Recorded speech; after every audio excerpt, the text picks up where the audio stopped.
Welcome to the Trophyz and Medalz podcast, where we discuss sports, fashion, music, and entertainment. Where trophies are temporary and medals are forever. What side are you on?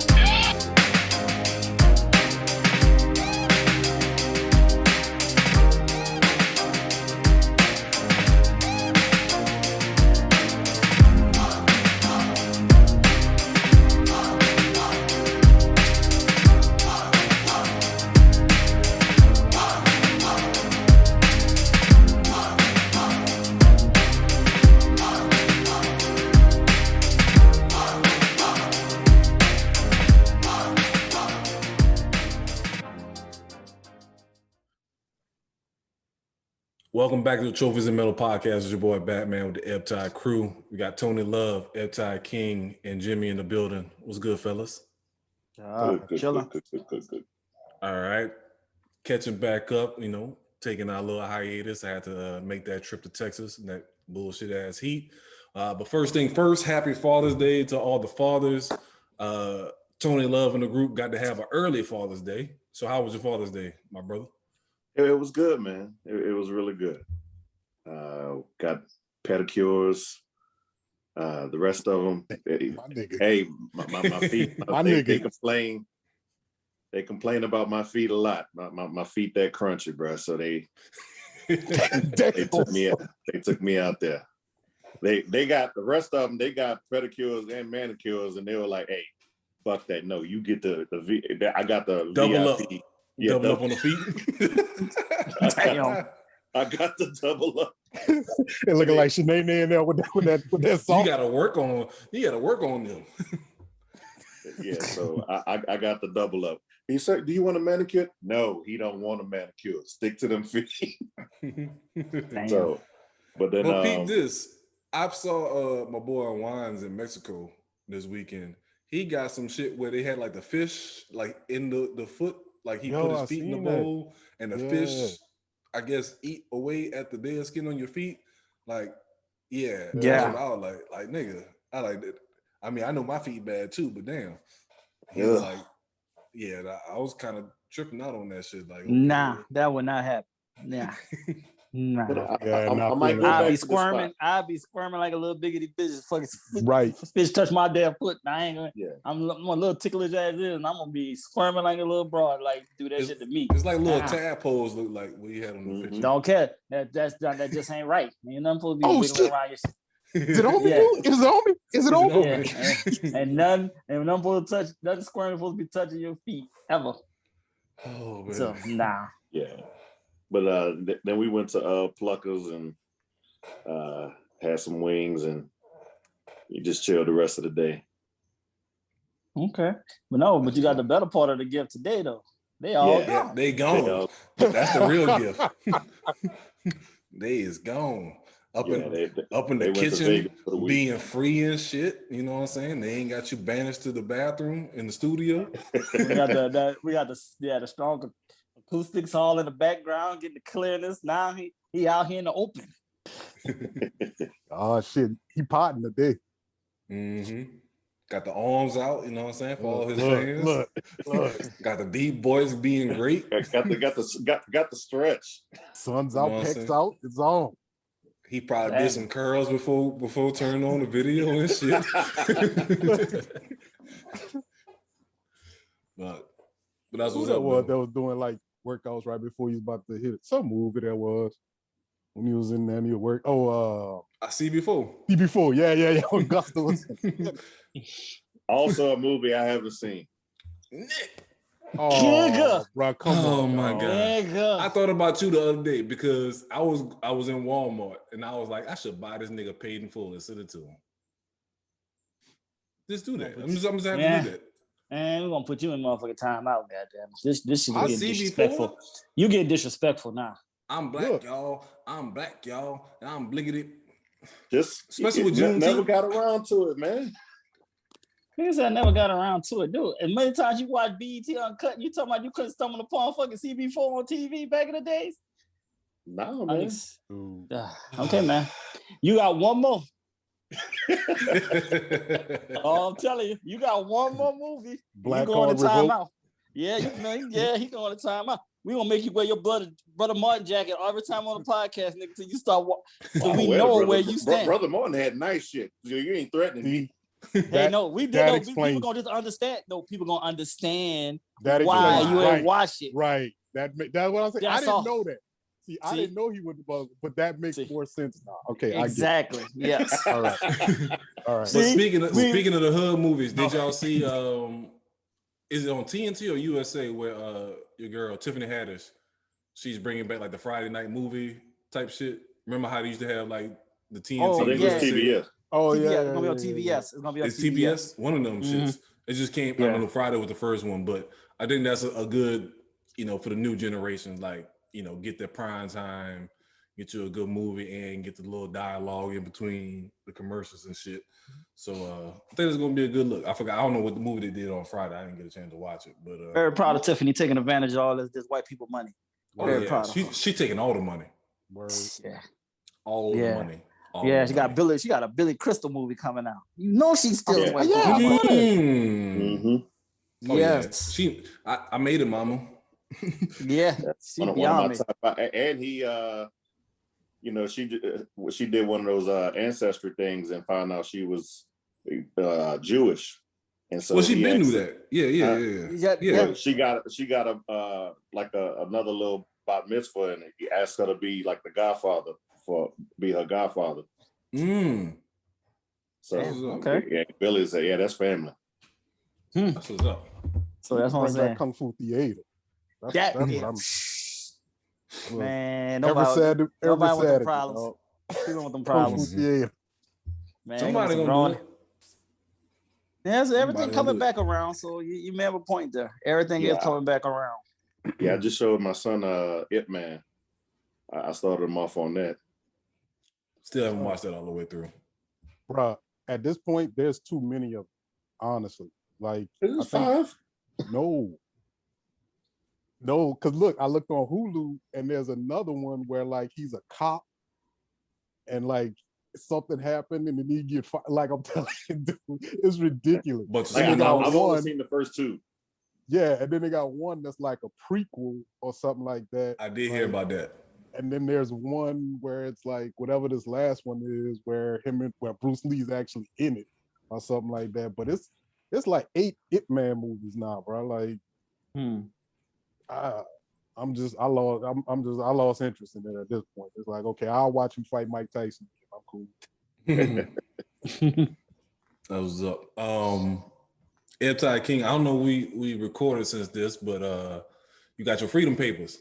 Yeah, I got my freedom papers and got a check back. A check back? Yeah, they paid you back? They paid me back on top of that. Because I was already paid up. And because my stupid job still ain't stopping the payments yet. But they'll reimburse me back on top of being free. Early. Shit. The government don't be giving money back that freely, bro. Yeah. Yeah, so got that back. And I got another one coming in another 2 weeks. That's some earthquake shit. I don't know if exactly. Yeah, I heard about the earthquake. Yeah, he paid like he was able to stop paying 6 months before his son graduated because he was already ahead. I thought it was 2 years. I thought it was 2 years before. Like he was finished. Yeah, he finished at 6. It was a couple of years. Yeah, it was a couple of years. Okay, yeah. I thought he said it was 6 monns, but I guess it was a year or so. I didn't think it was 2 years, but I thought it may have been a whole year before his son had graduated. Yeah, and that's why his baby mom was talking shit about him. He ain't sending money like, hey, government said I was done. They ain't trying to get that money back. I'm done. Yeah. That's a wrap. Because they base off of how much you make per year, and they already have it set for the whole year, and they just take it out based off of how you want it to be taking out your check every throughout the year. In his situation, his income, fluctuates. Right, exactly. And that's why he always said he paid in advance so that if he hit a rough patch, he was already kind of caught up so that it would never come back to get him. She ain't trying to hear that anyway. Right, exactly. So he said, I just be proactive. And now she'd have went and reviewed him or something, and they could have bumped it up, and then it could have got stretched. But if she didn't, she was happy with what she was getting. He was ahead of the game, good to go. But overall, I haven't seen it on my check, but me receiving back a check, it does ease. It makes it feels a little more better. But that letter was a beautiful letter. when they said you're paid in full. See, Andy? Paid in full. See how it goes in full circle? Get your shit together, man. That check could have been 72 cents. He still would have been like, yes. Yes, yeah, exactly. But it was damn near 400 though. Ooh. So it was even better. Yes. It was a And I'm saying 400, like, but yeah, 400. Dude, you got it back from the state. The state paid you back. Yeah, anything. Yeah, I get you. Yeah, you know, I mean, I'm not. Yeah, if this was like a job bonus check or something, I'd be disgusted because I mean that shit getting cut. Right, that's what I said. Yeah, you know that shit getting cut in half. No, that was no taxes taken out of that. That was straight cash. You know, that was a beautiful feeling to see that come back, and it was just all back to me, without saying nothing. Saying the government gets a percentage of this on top of that. So, great feeling and everything. So. It's all good though. So I have no issues, no nothing. I'm chilling. I'm not even gonna buy the bottle, man. That's our peace. Me getting money back was peaceful enough for me not to go buy a bottle, man. Like I said, man, fuck a bottle, man. This is a beautiful feeling here. That's growth. Yeah, I still ain't talking to the asses now, but I still got my money though. That's all I care. So I'm good right now. I talked to him to hit me up. My daughter shot me a text today. Surprisingly saying Happy Father's Day. So at least I got a text. And we know she ain't the problem. We already no. She don't get no. I'm not saying no. I'm talking about in comparison. Oh well, yeah. We ain't speaking on that other one. Yeah. So that walking question mark. That's what we just gonna start calling him. The walking question mark. In other news, but no, to touch on this child support though, it pisses me off that you can't get your money back. You can't be recuperated any funds once you find out that the child ain't yours. Mm-hmm. That shit pisses me off. But here's the thing. Here's the fuckboy part about it. Now, depending on when you find out, now not only do you not get your money back, but the dude who really is the child, he got to pay back child support. So they doubling up. Going on. They doubling up. Exactly. Damn. Mm-hmm. Gonna find a way to fuck you over, boy. Cold world. Mm-hmm. Cold fucking world. If that situation could have ever happened to me, I'm gonna be petty. I'm snitching. I'm gonna find that nigga. He gonna pay, motherfucker. Fuck all that. You gonna put something in on this shit, nigga? Yeah, this off a spike. Say, oh, bro, nigga, you ain't going scot free. Hey, bro. Jail, hey, remember old girl you hit back in the day? Yeah, no, that's your kid. Not yeah, hold that. I think you're gonna turn into Sherlock Holmes. He's gonna be up there analyzing shit. Digital readouts gonna be going across his shit moving in slow motion. Yeah. Shit, I already see a lot of shit in slow motion as this, so I'll make it happen. Oh, and I got, that is a funny just what if type situation, but trust me, I got ways to find him. I can find him. You be tricking a nigga into remembering he hit that. Hey, I remember you was with old girl that time. Remember? Yeah, Jedi mind tricks. I beat the brakes off of that bitch. Oh, you did, huh? This is your baby. Why do you say that? Mm-hmm. Yeah, exactly. Oh man, that would be one. That would be funny as hell. I could pull that one off. But overall, now cool though. Overall, so I'm chill. Oh man, see, I came out there last week. That's why we was off last week from the podcast. Hot ass fucking Texas. Picking up my oldest, coming bring home my Father's Day gift for this weekend. But like I just said, nigga, it was hot as fuck out there, nigga. That shit ain't make no goddamn sense, nigga. It's early in summer. This shit don't make no sense, bro. This 97 degrees every day while I'm being there. That just was uncalled for. Yeah, bro. That's why. Yeah, but all right. Hey man. We had a nice breeze, man, until like last week. So when I touched down, as soon as I touched down, the rain brought the stopped. Goddamn heat. Yeah, you brought the heat, goddamn. They're like, look at this shit here, because we were doing good. Hell. Yeah, he got his wired on, fucking around here bringing hell with him and shit. We're like, man, we need you to relax. Shit.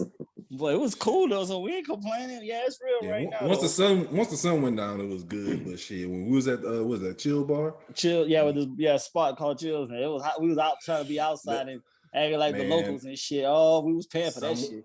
Sun was beaming down on me, but when that sun went down, it was like night and day, nigga.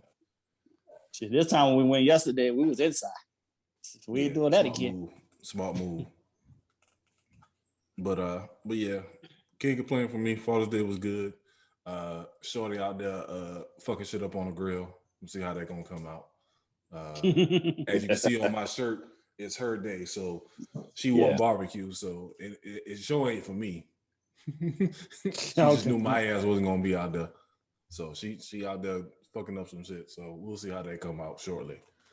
But let's get into these sports, man. Let's Where we want to start? We want to start with Brooklyn, the Bucks. We can start with the Suns sweeping the Nuggets, the Clippers. I like Hawks and let's start with the Hawks. Yeah. So that's got the preview for tonight's event. Mm-hmm. So we got Game 7 tonight with the Hawks and the Clippers, which has been a confusing series because ain't nobody can hold a lead, it seems.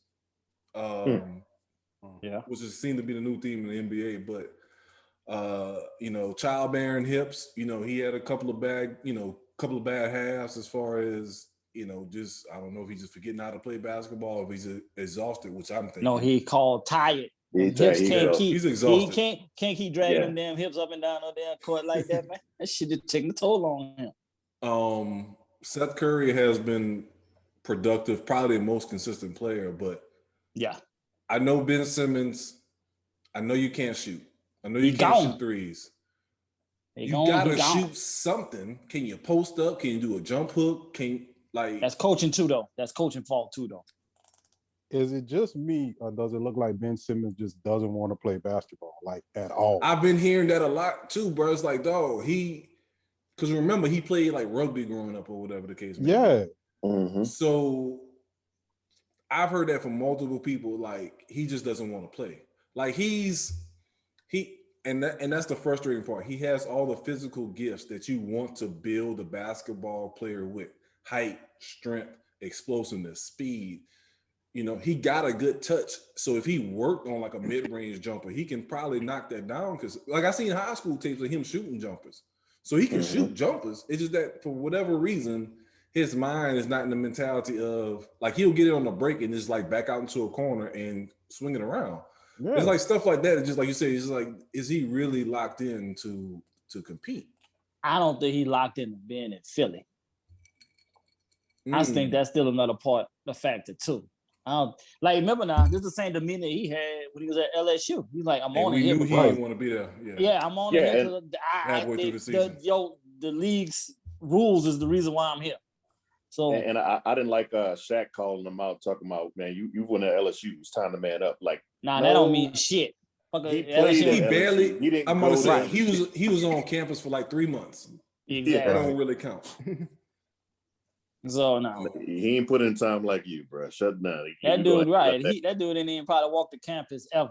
No. They had the documentary. He went out once. He didn't even get to sexually assault nobody. Exactly. That's not funny. Let me not laugh at him. Hold on. That's not funny.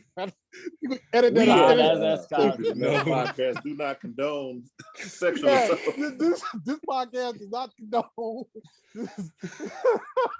He just meant to say just being a little extra aggressive. He didn't get to be accused of sexual assault. There you go. Right. There we go. Yeah. There we go. Thank you. Accused of sneaking onto a casino campus, whatever. But yeah. Right. He didn't take a tour. Yeah, he didn't take a tour over to Southern University. He didn't do nothing while he was there. So it's like, he ain't going to LSU. But we'll hold it there. Do you think he's really the type to go on Southern campus trying to pull him something? No. Exactly. I think he's more comfortable on LSU campus. That's true. I still think he's a creep, though. I still think he's a creep.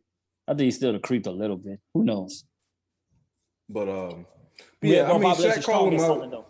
Yeah, but Shaq called him out, like you said. He's like these days in college basketball, like you can't. There's no honor. Like these people don't be repping the college teams because they only there like you said 3 to 6 months. They on campus.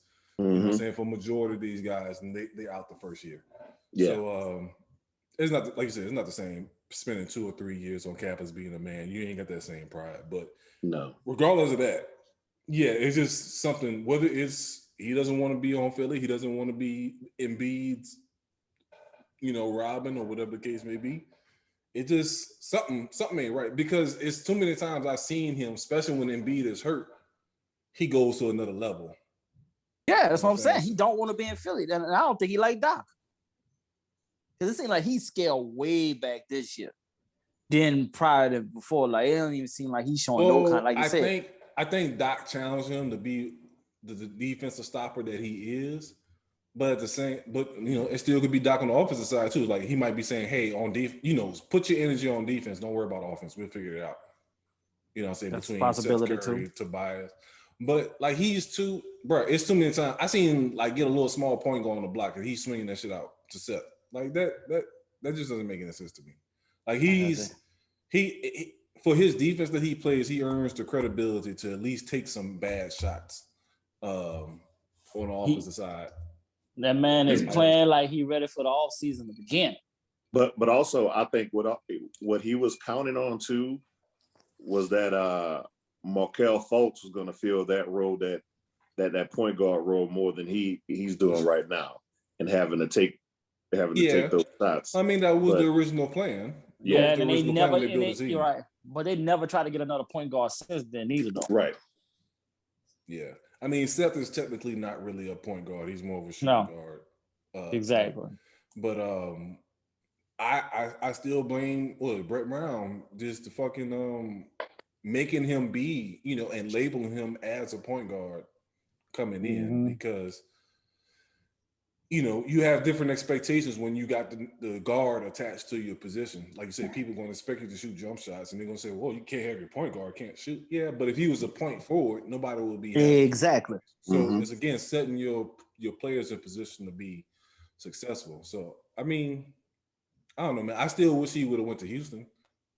If he would have if Harden, they made that trade, I think he would have, you build a team around him. Wherever he goes next, because I'm pretty sure he's going to be gone. Yeah. I want him to go somewhere where he's the centerpiece and you have people around him that can shoot. And you play him as like a Draymond Green. Yeah. And build. I could definitely see it that way. You know what I'm saying? So whoever it's going to be, you know what I'm saying, I think they're going to get a good pay. Because, again, defensively, we already know. Like, he can guard from point. He can literally – he's the only person in the league, I'm looking at – thinking back, they can guard 1 through 5. Yeah. Legitimately. Mm-hmm. You know what I'm saying? Can't really chase down point guards like talking about. Kawhi can't do a true big man, but Ben Simmons can truly guard 1 through 5. Yeah. And, you know what I'm saying, I know offensively he's frustrating, but at the same time, he's still a top player in the league overall. Because, again, nobody praises defense. Nobody want to talk about that shit. But he's gonna do all those little things. But he just need to have an alpha dog on side of him on the perimeter, not just in the post. Somebody on the perimeter is an alpha dog. Hey, I need a three-way team. Yeah, I need a three-way team. Send Simmons down here to New Orleans, and I'll be happy with that. But I think that's the problem, right? So I think it's the same thing that, like, with some of us, not you, Tony, some of us have a problem with Zion, right? It's the expectation based off of your skill set and your physical attributes. They look for something from Ben Simmons that he doesn't want to do, but because you have these gifts, our expectations is this. And it's the same thing with Zion. We're looking at him and we want him to be on that block. We want him to be Charles Barkley. And that's not him. And that's not him. And that's what I was trying to say in the last episode. Yeah, that's just not. That's why because I thought about that later. Like that's actually what we were trying to get at. We really want him to be Charles Barkley based off of his size, right? We want him to grab rebounds, throw elbows, get in the dirt, punch somebody in the face, whatever. Throw somebody through the window. Yeah. We want him to be that guy. That's just not him. And I think it's the same thing with Ben Simmons. You look but the thing with Ben, though, I don't care if he's not shooting jumpers, but I need you not to be in the semifinals and the playoffs shooting one shot in a whole half in the second half in game 5 and game 6. Like, at least go to the rack and take a bad shot. That's the other part. He can't, the free throws thing. fuck, I don't care if you can't shoot free throws. At least draw a foul on somebody. Go 0 for 2 line, but at least put somebody in foul trouble. Don't be scared to go to the paint and shoot the ball because he can get to the goal whenever he wants. So it's like, why are you not driving? The dude is so fucking fast at that size. Like, just go to the paint and cause havoc, bro. Yeah, and just put somebody in foul trouble, especially with because once they get Capella in foul trouble, the Hawks is Capella and Collins. Yeah, and Collins. You get both of them in foul trouble. Yeah, you say it's downhill after that. You know what I'm saying? Because clearly Capella can't do shit with Embiid. So you make him help over and get in foul trouble on those and get those cheap ones too. That's what they need tonight. So hopefully, somebody, piss him off, you know what I'm saying, and put him in that mindset. So be aggressive, man. What's the be aggressive? Be aggressive. You know what I'm saying? Like you gotta be out there, dog. So it's gonna be interesting tonight, though. But on the other side, though, I love it for the city of Atlanta. If they win, they're giving them some confidence.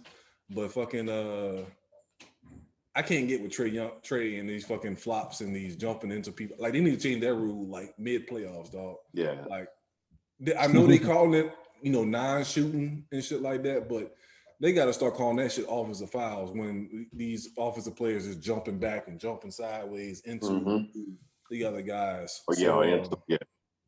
That shit is known to me. So then I have a question, because I always ask people who bring this up. I always ask them this question. So is your problem with flop, is it you don't like the fact that they're allowed to do it, or you don't like the fact that players do? I don't like that they're allowed to do it, because if they were not allowed, if they were not getting the calls, they wouldn't do it. Right. Okay. These players are doing it because they're getting the calls. Like last night with James Harden, when he caught Giannis, he hit him with a head and he grabbed him with the right arm and shot it with he shot like an unnatural form.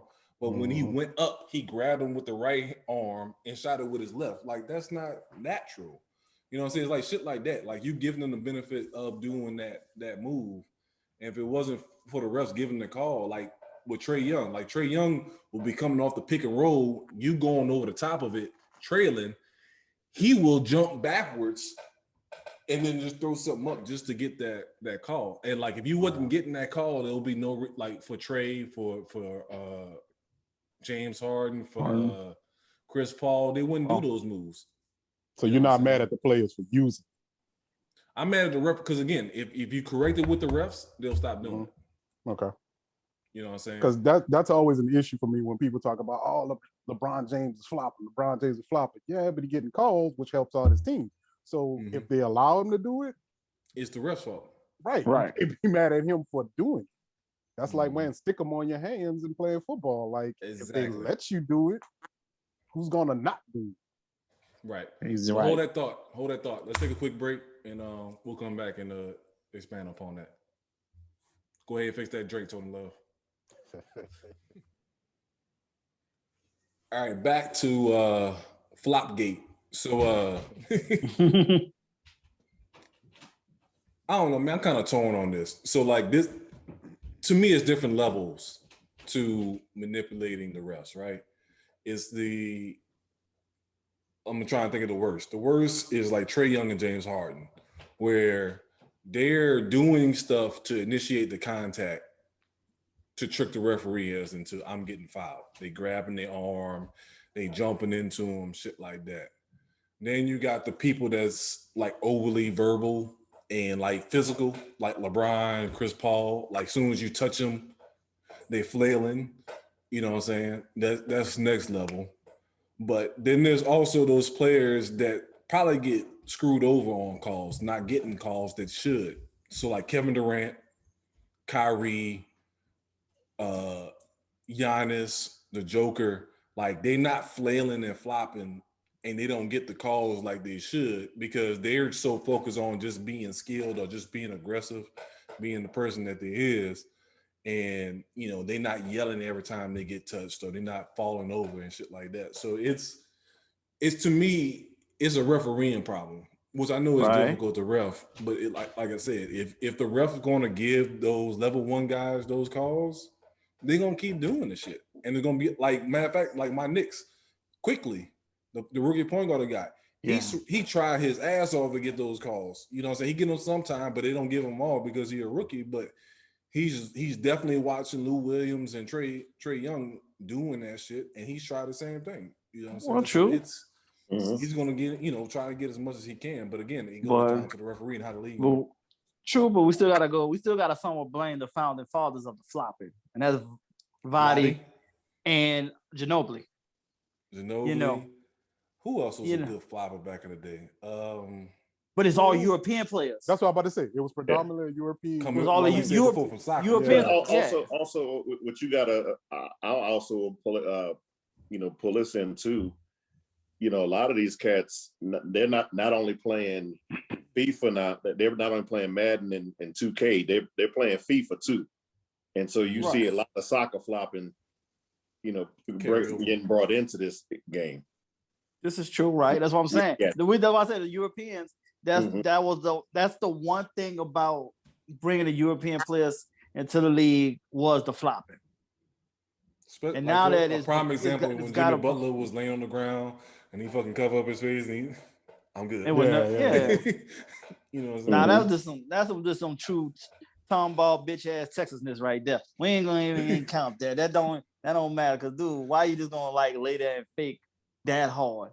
That's why his mama and father said, nigga, I need you out this house. Because you always just lying like I'm really doing some shit to you. Oh, ugly ass. That's what you told her. That's what you told him.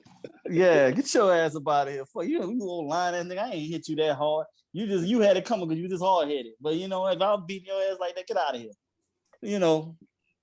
But shut up before I give you something to cry about. Exactly. But man. Yeah, like I said, it goes down to reference. Like I said, I know it's a difficult job, but like some of this shit, like, you know what I'm saying? Like I haven't seen Trey Young lunge in. Somebody just standing straight up. He lunged towards them at front. At the I've been seeing them doing that too. Off. Yeah. Elder Bar's illegitimate child definitely be doing that. So you are correct. Yeah, but Monty Jones had me dying laughing at that shit, calling nigga Trey the Barge. But so that should be a prime time. It's gonna be heartbreak one way or another. You know what I'm saying? But not to me. I won't feel it gone. I'm tired of seeing childbearing here. I'm saying, but like either whoever loses, they're still gonna feel like because I'm gonna tell you this now. Because if we see Philly and Milwaukee, I ain't watching 1 second of that series. I can tell you that right goddamn now. I feel the opposite way. If we see Atlanta and Milwaukee, I guess I'll look at with Hunter being out. You really think they can compete with the Bucks? No, I mean I still don't. I honestly, at the end of the day, I told y'all, I said whoever wins the West is gonna win this whole thing. Yeah, and it's basically looking that way. And I say it's the Clippers to lose. I've said that from jump. Well, they lost today, and they did exactly what I thought they were gonna do. But they're playing better without Kawhi, though. Right? Because there's more people being involved. But if Kawhi's not coming back, they got a good shot though. Do you think here's what I thought about, because he's up for free agency after this season. He gone. Yeah. Does he sit it out? Does he not come back at all? Oh, I can see that for sure. He's checked out already. I can see it. But the thing is with him, if he doesn't re-sign with the Clippers, it's going to make him look like the bad guy. So for example, the Clippers, if he would have played and then he did his thing, but everybody else around him didn't do the job, he can leave with saying like, hey, I did my best. You know what I'm saying? But now he's the one injured. It's going to be hard for him to which he probably don't care, because Kawhi. I'm about to say he don't care. I'm about to say he's already made it clear. Yeah, I'm about to say he's already kind of made it clear he don't care, dude. So he's I think he'll be perfectly fine with being the bad guy in this. Yeah, moving on. He don't care about LA at all. So he ain't losing nothing by leaving. San Diego. Yeah, like how you commute from San Diego to Los Angeles every game, dude? That's not no freaking easy drive. You know somebody driving for him. Yeah, but still, regardless, who the hell wants to sit in the car that long? Helicopter. Every game. You do helicopter. Oh, you do helicopter too? Yeah. All right. You would think somebody learned some lessons, but okay. It was a foggy day. Hey man, I know that, but still. Let me tell you, have you ever been to California? Yeah. That small, it's always a foggy day. Yeah, exactly. That's what I'm saying. You taking a risk every day like that. I mean, and then your numbers, you keep doing that, the numbers is not gonna be on your side. You know, you're supposed to be in the air that many times per year. Yeah. You know, so that's just all I'm just saying when it comes to that. But I mean, but overall, no, Kawhi ain't okay. He's already checked out anyway. He's ready to go. I think the team played better without him anyway. So I don't think the Clippers will legitimately fall off neither.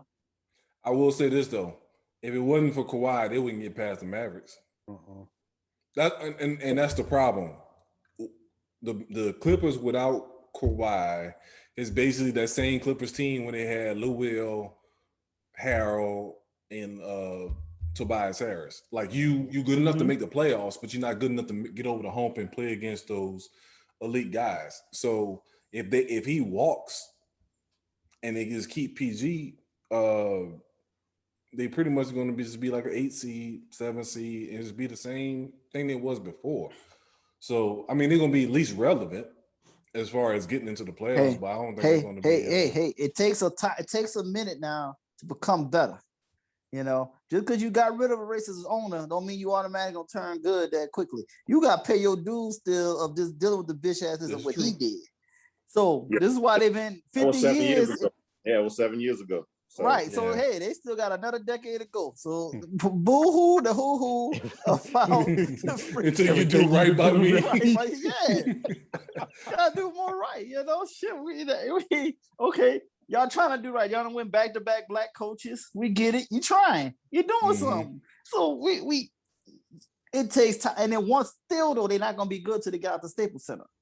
Yeah, right. That's the real move. Right. Once they get out of there, that's when two things. One, it'll get them that hex off of them, and then two, I think that's when they also start getting more free agency when they get their own identity. Yeah, right, exactly. You can't keep walking in there looking at them Laker banners all the time. Right. You ain't got nothing Clippers to cover it up. And I think that's the thing. It's a mindset now because, like you said, you walk in there every day and you understand this not your house. You're a visitor, like you're a guest, right? Like even though you're sharing it, you know, it's like you being a side piece. Yeah. It's kind of like the Jets, at the end of the day. That LL Cool J TV show where he lived in the house. You know, like he lived in but y'all share the kitchen. Like that's how it is now. Right. Like, or like you in college, you sharing the bathroom with the people in the hall and shit. Shout out to the Voorhees. That sweet mate shit. Oh, but so let's jump into who they beat the previous round, the Mavericks. So they got rid of their GM, pretty much with Donnie. They got rid of their coach. Well, coach stepped down. Coach stepped down. Nigga, we'd had this conversation before. When he's white, he steps down. When it's black, he's fired. Because niggas don't leave. You gonna have to fire me. Exactly. We don't believe in that. Give me my check. Give me my check. Give me my check. Yeah, exactly. You go, hey, I'm about to go. Yeah, we don't never shit on that. Give me my check. I wish I would. And you better get security to walk me up out this motherfucker because I'm taking something with me too. Right? What he said on Paid in Full? I want my money. Friday. Yeah, I'll be back. That's on love. Yeah, exactly. Yeah, don't know yeah, you know exactly. So so to me, I think they're doing a move to please Luka, right? They made of course, Dirk, that's a smart thing to do. Dirk like a basketball advisor, like, you know what I'm saying? I guess Dirk's supposed to be the European whisperer. Yes. You know, per se, but hey man, they love him in Germany, nigga. You better relax. Yeah, I know they love Dirk. I fuck with Dirk, but I'm saying, but like to me, Luka can be, if he really wants to make a power move, like he can be the first cat to be like, fuck signing this rookie extension. I'm going where I want to go. Because KP coming out saying shit, slick shit. Like KP, what have you done in the league consistently? You know what I'm saying? You never had a full season of being good. You know what I'm saying? You're injury exactly. You know what I'm saying? You're up and down. You just hang on the perimeter. Injury prone. Right. You know what I'm saying? So like the fact that you coming out talking about Luka treats you as, you know, one of the others. What can you say? Because you are one of the others. What the fuck is you talking about? Like you just make a lot of money. Like just because you make a lot of money, don't make you right. that guy. You know what I'm saying? And I think that's where the confusion come in at. The only KP we recognize is Kendrick Perkins. Exactly. you just there, homie. Like chill out. Yeah. You ain't even people ain't call you the unicorn no more. You just another European player on this court right now. So you know what I'm saying? Which the Mavericks have a whole bunch of them. You know what I'm saying? So that's the other part about it. Is like, what's the Kleber? Like you pretty much a taller version of Kleber. You know what I'm saying? So if I'm the Mavs, I'm for the cheaper price, I'm gonna keep Kleber over fucking Porzingis. Yeah. But I'm just disappointed it didn't work out. Like he's a supreme talent, but he don't have that mentality. Like he's not strong enough to fight through the injuries to that guy. You know, he's 7'3" coming up. Like he's running pick and rolls, being the ball handler. Like that to me was a sign. Like, you know what? That ain't you. You trying to be again another person, Anthony Davis, trying to be a small forward, trying to be a shooting guard, and you fucking 7 foot tall. Mm-hmm. You know what I'm saying? Like I just don't get it. And maybe you can answer this, man, because I wonder sometimes if because they kind of fit in that timeline where the NBA shifted from the big man being the guy on the block, grabbing rebounds, getting beat up, to, you know, now they're out on the wings and stuff like that. So I wonder if in their minds, like with people with Anthony Davis and stuff, people like Anthony Davis and stuff like that, they want to be more of a like Allen Iverson, you know, or something like that, where because those are the ones that got the credit. You didn't really see too many people like, you see them give like people like Dennis Rodman credit, you know what I mean? Like the guys at the garbage men or whatever, the guys that get down there and jump on the ground, grab, but that's all they get credit for. You know what I mean? They need the energy of Kevin Garnett though. But that was the same time, but Garnett Berkeley made himself a problem. Another thing to that too, a lot of those big guys, they feel that by shooting that jumper and not being in the post, that's going to keep them healthy and keep them on the career. They extend their career. Yes, but it's actually hurting them because they keep hurting themselves trying to do the shit though. Trying to dance out on the perimeter. Yeah, so this is the problem with that. Out there. Right. They got, you know, so you gotta pick and choose your matchups though. This is where some of the new big men are losing it, where some big men in the past. So for example, Sam Perkins was like one of the first stretch fives that we've seen that just kind of literally floated around the perimeter.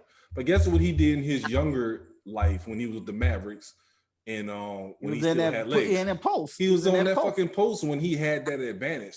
These dudes are playing on the perimeter in their young and athletic years. You know what I'm saying? So like, for example, Porzingis, so we can try to compare when he went from the Knicks to the Mavs. When he was with the Knicks, he kind of was in the post a little bit more. You know what I'm saying? If he would have did that, what he did with the Knicks, what he did with the Mavs, he would have been a better fit with Luka. What these guys are doing, they're coming in year 2 thinking, oh, I need to stretch out, like I'm gonna get to him, to Ayton. I need to stretch out my game to the 3-point line. Now I'm in the league now. It's like you got to figure out who you playing against. Oh, I'm playing against a lightweight. They playing a shooting guard or small forward on me. Let me get to the block. And I'm not saying literally the block, but at least like 10 feet, 15 feet body him up. Body him up, turn around, jump shot, hook shots, or whatever the case may be. Like, because remember, DeAndre Ayton was that guy talking that shit too. He was talking about when he was in college. Oh, I'm gonna play power forward in college. Like, nigga, you 6'11". Talking about you're a center. So do you think growth spurts have something to do with it? Because I know like Anthony Davis is like 6'2", 6'3" or something like that. That's part of it too. So the mindset, but then your mindset. You come in with a mindset of being still small. But it also, like we said in the chat the other day, it works the opposite way. Like me with Tony Love, we were tall, young, so we thought, okay, we're gonna be 6'8". let me work on these post moves. Next thing you know, you right. 6'2", 6'3" forever. You know what I'm saying? I got the 6 feet and stop. Like that was it. You know what I'm saying? So that's part of it too. Is like you may, you know, and say it's in junior high, you coming in thinking, okay, I'm a big, and then you stop growing, and then you ain't got no ball handle. You know what I'm saying? So it's I mean, that's part of it too. You know what I'm saying? Because again, a lot of these guys in the league. Yeah, but they gotta understand. Yeah, but their knees ain't built around that thinking they're gonna do a jab step on somebody and go. What you said, Tone? I was nice in the post. Yeah, nice elbows. What the fuck is you talking about? Nigga, you bruise niggas. You was sitting there. I'm proud. I was just having nobody. Defense was impeccable. Elbows, nigga, was impeccable. Yeah.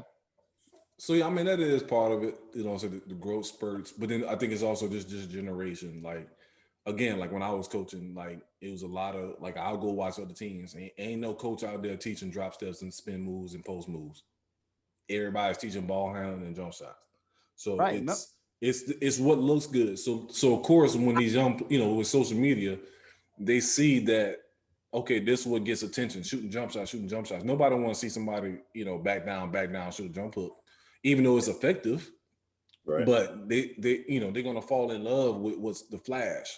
You know what I'm saying? So which that was my next question to you. Do you think then that a player that actually does that can A, get noticed enough to be in the league, and B, actually be successful in the league doing that type of having that type of game where you are just backing out people doing drop steps? Only if they're in the top 10%. So only if they are like Embiid. You know what I'm saying? Because remember, Embiid really don't have no flash. I mean, he shoots some threes, but it ain't like he trying to cross people over and shit like that. Man, he do it every now and then. He'll do it every blue moon, but not very often though. Not very stays often. In his lane. But he stays in his lane. But like again, it got to be in that top. Like as far as NBA wise, it got to be in the top 10%. Right. Unfortunately, this is my problem. When you go to the collegiate and high school game, you still don't have guys doing that. You know what I'm saying? Like to me, when you get to college, you know, once you get to the NBA. If you trying to back down somebody and you realize, damn, he's strong as fuck. Let me go step out and shoot a jumper. I understand that. But these dudes not even trying that. You know what I'm saying? Or not even getting drafted. The guys that are doing those type of things, that's the other part about it. They're not even getting drafted into the league. Because the league is trying to say, couple years back. Yes. Yeah, like the league is saying, oh, they're not going to be effective. Because he can't. That's why, like, like your boy, not Steph, but Gonzaga. Like, he didn't leave out yet. Because he knew that his game, he know his game next year. Translate. Guess what he's going to be doing next year in college? Shooting threes. Yes, exactly. The show. Shooting threes and try to say, oh, I can be in the league and I can shoot threes. Because his post game is there. Once he gets you in that post, it's buckets. I ain't gonna lie. She's straight up old school. I mean, wonder if he was Kevin McHale's, you know, illegitimate child. Because anyway, he get you down there, boy.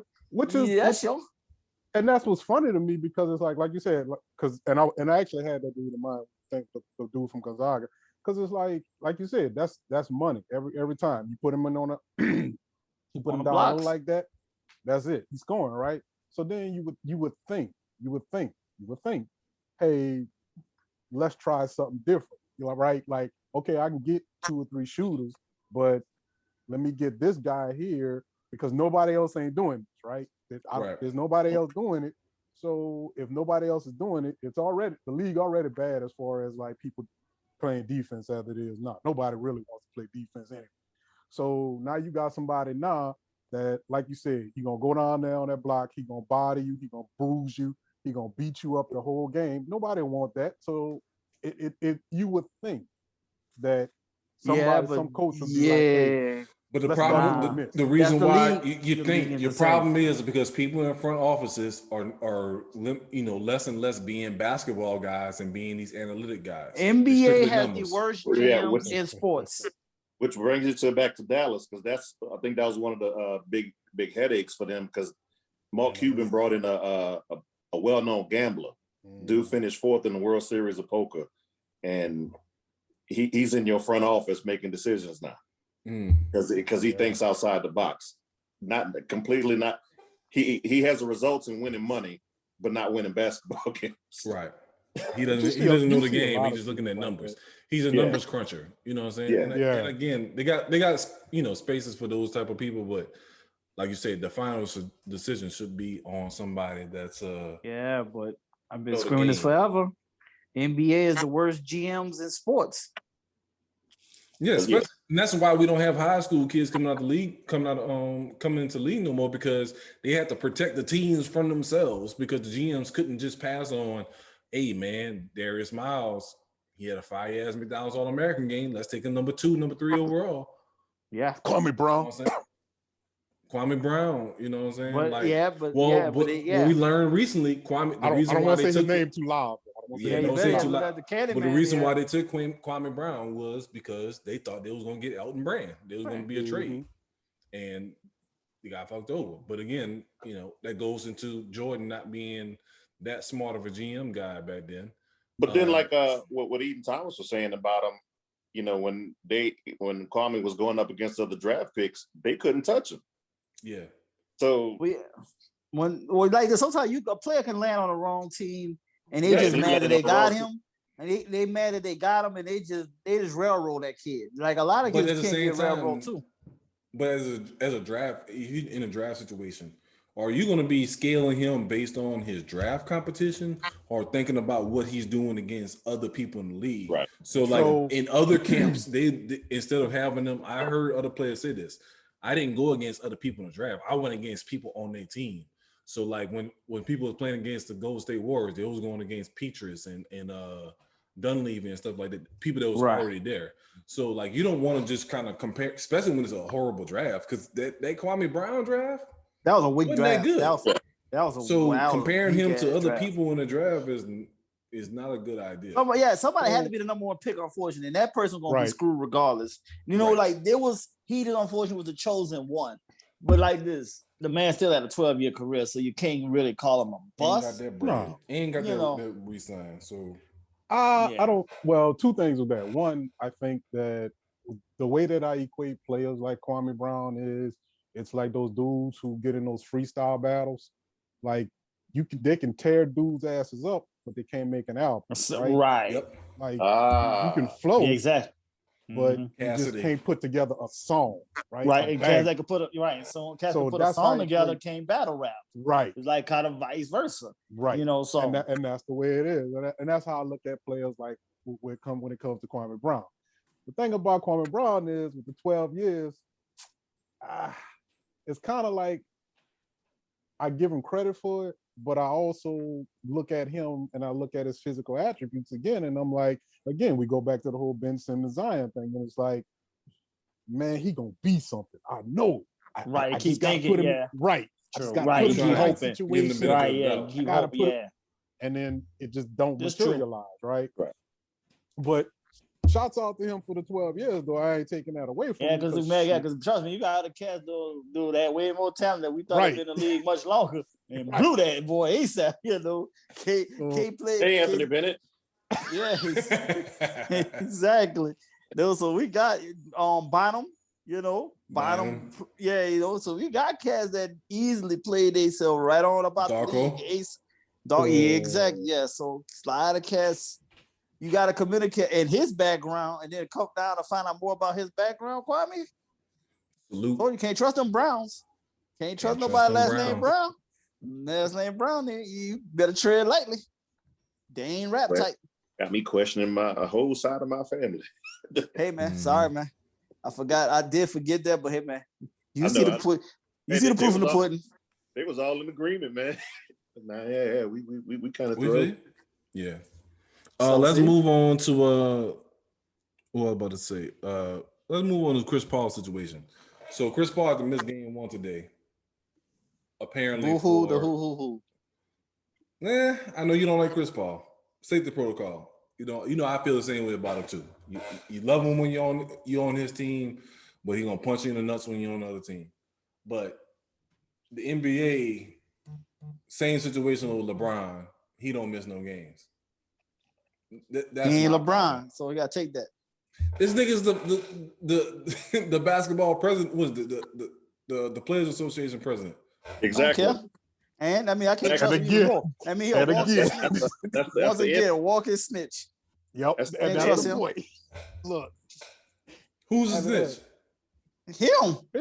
Chris Paul? Yes. As the players. He telling all them players business, nigga. You think he ain't right being a team player? You think he looking out for these players?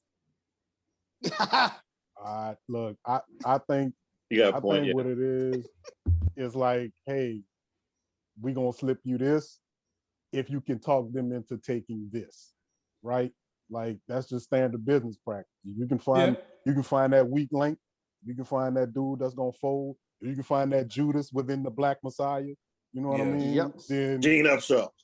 Yeah, exactly. You know what I mean? You know what I mean? If you can find that one, you're gonna utilize it all day. And I feel like Chris Paul is one of them dudes. Right, because you not see the eerie coincidence that the president happens to be black, and I know the league is all black. Wait, you trying to tell me ain't no one white cat in there? Get out of this. Just quietly, but you know what? They gonna pick that one token cat and they feel like it's cool enough to just pacify everybody. But he's still really looking out for his own agenda in the bigger picture. Like I said, you can't. How can you be that guy, dude? You clearly running. We seen, dude. He has multiple footage of punching people in the nuts, and then the first time somebody do something back to him, he on the ground crying like he just got hit in the ankle with a metal pipe.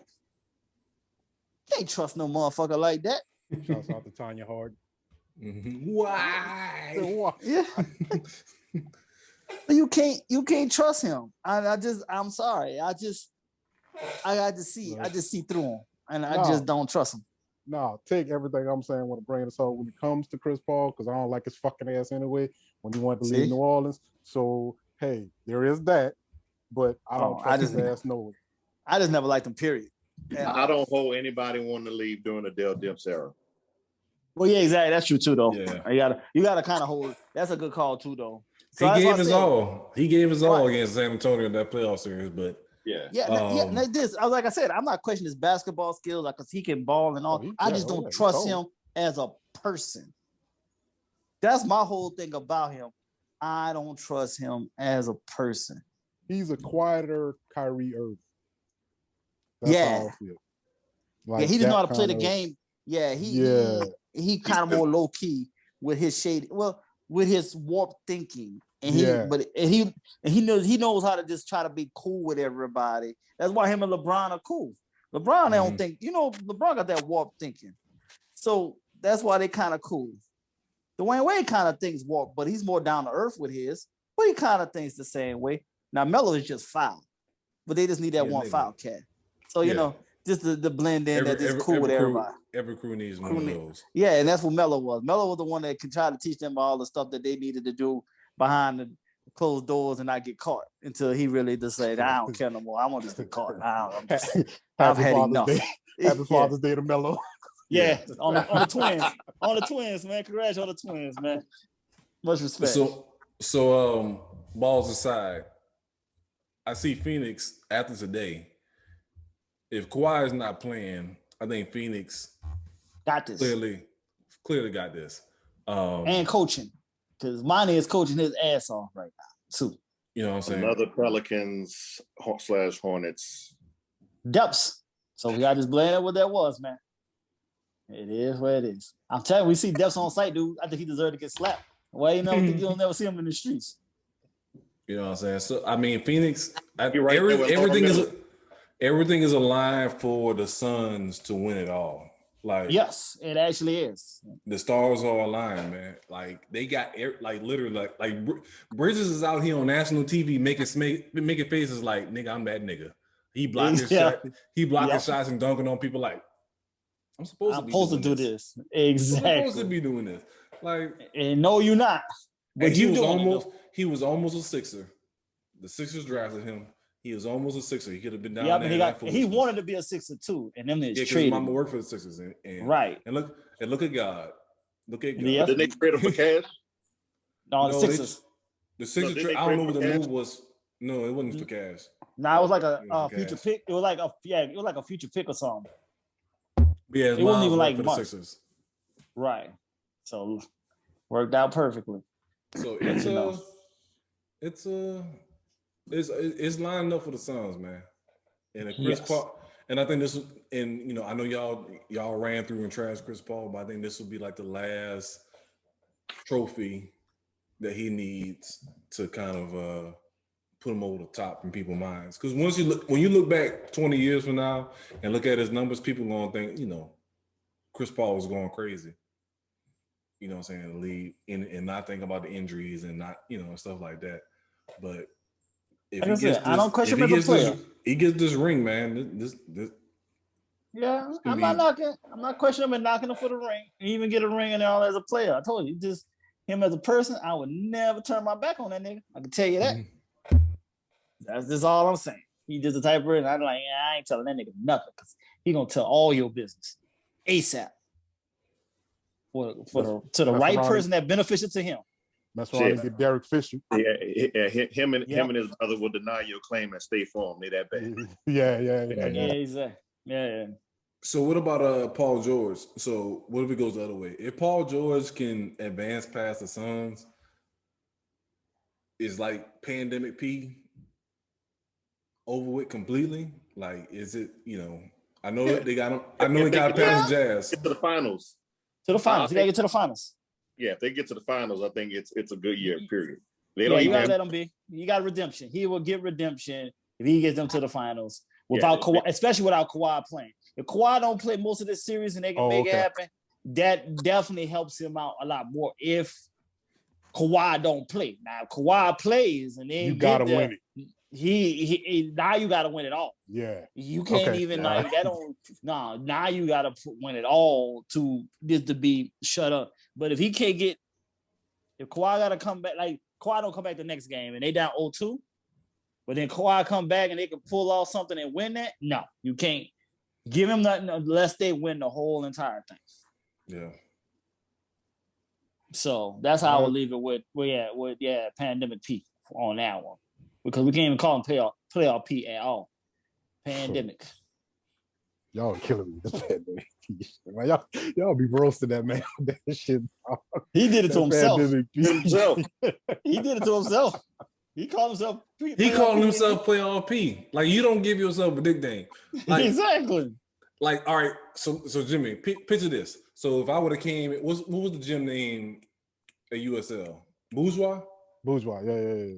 So if I walk in Bourgeois talking about I'm Batman, I'm batting all y'all niggas shit down, and Blaine ass crossing my ass over like he did that day and hitting threes from 30 feet, you gonna climb me for the rest of the time I'm on campus. Like, you can't come out and give yourself a nickname. Or whoever did it to you, I'm gonna start calling his ass Bane for the rest of his life now. Like, the Batman back is broke. You hear me? Like, exactly. I'm clowning the shit out of somebody. Somebody I'm gonna get these jokes off. That's automatic. Exactly. I should have known it was a setup when it was like, nah, you get them. Yeah. I should have known. I look, I know my lane. I stayed out of the inside of Bourgeois. I stayed out there with a field, with the flags and and that other pigskin looking ball. I stayed out there with that one. I'm cool. Don't be out there giving yourself a nickname. You make yourself a fucking target. Right. In basketball, you can get exposed real quick. Real quick. And then especially if you're not giving yourself names. So now he got a hold of that. So now he don't get no redemption unless he does this on his own. Which he really didn't have that much of a good game in this one.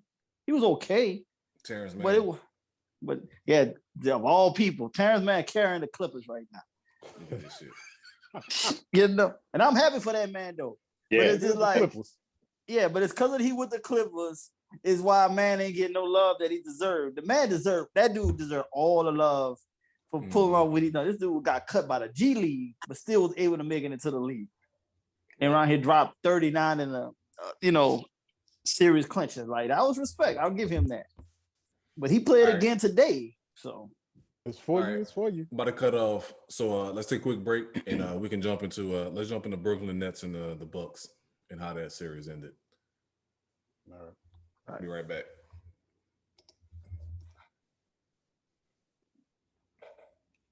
All right, switching over to the back to the Eastern Conference. So last night, I think we got a great series between Brooklyn and Milwaukee. Kevin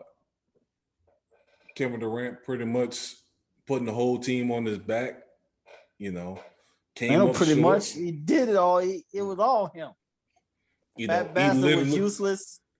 He was literally one big toe away from sending his team to the Eastern Conference Finals. But Drew Holiday woke up late in the game, hit some clutch shots and shit like that. So he started listening to the coach and just did his own thing. Yeah, because the coach was killed. The coach that dude can't coach. But yeah. That man can't coach, nigga. And Drew just said, I can't take no more of this shit. I'm about to take over.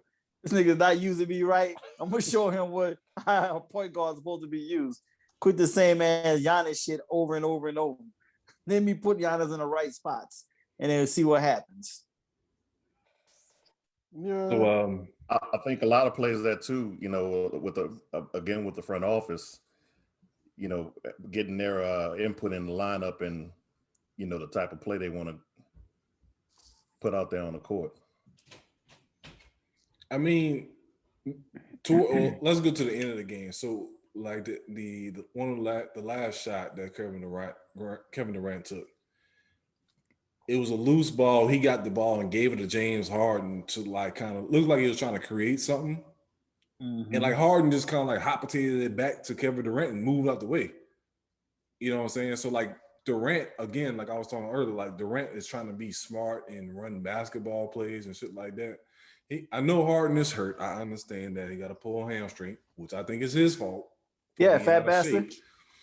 But you just, you don't run no pick and roll your two best players and see if you can get something easy that way. You're just going to give the ball to Durant and make him shoot a tough shot. He is who he thought he was. Useless is what James Harden is. It's just, if he ain't got one-on-one, he don't know anything other than, he don't know no other kind of basketball but one-on-one. ISO. He ISO all day, exactly. So that's all he know. He don't know nothing about no pick and roll. Nope. He don't know none of that life. Just let me do my thing.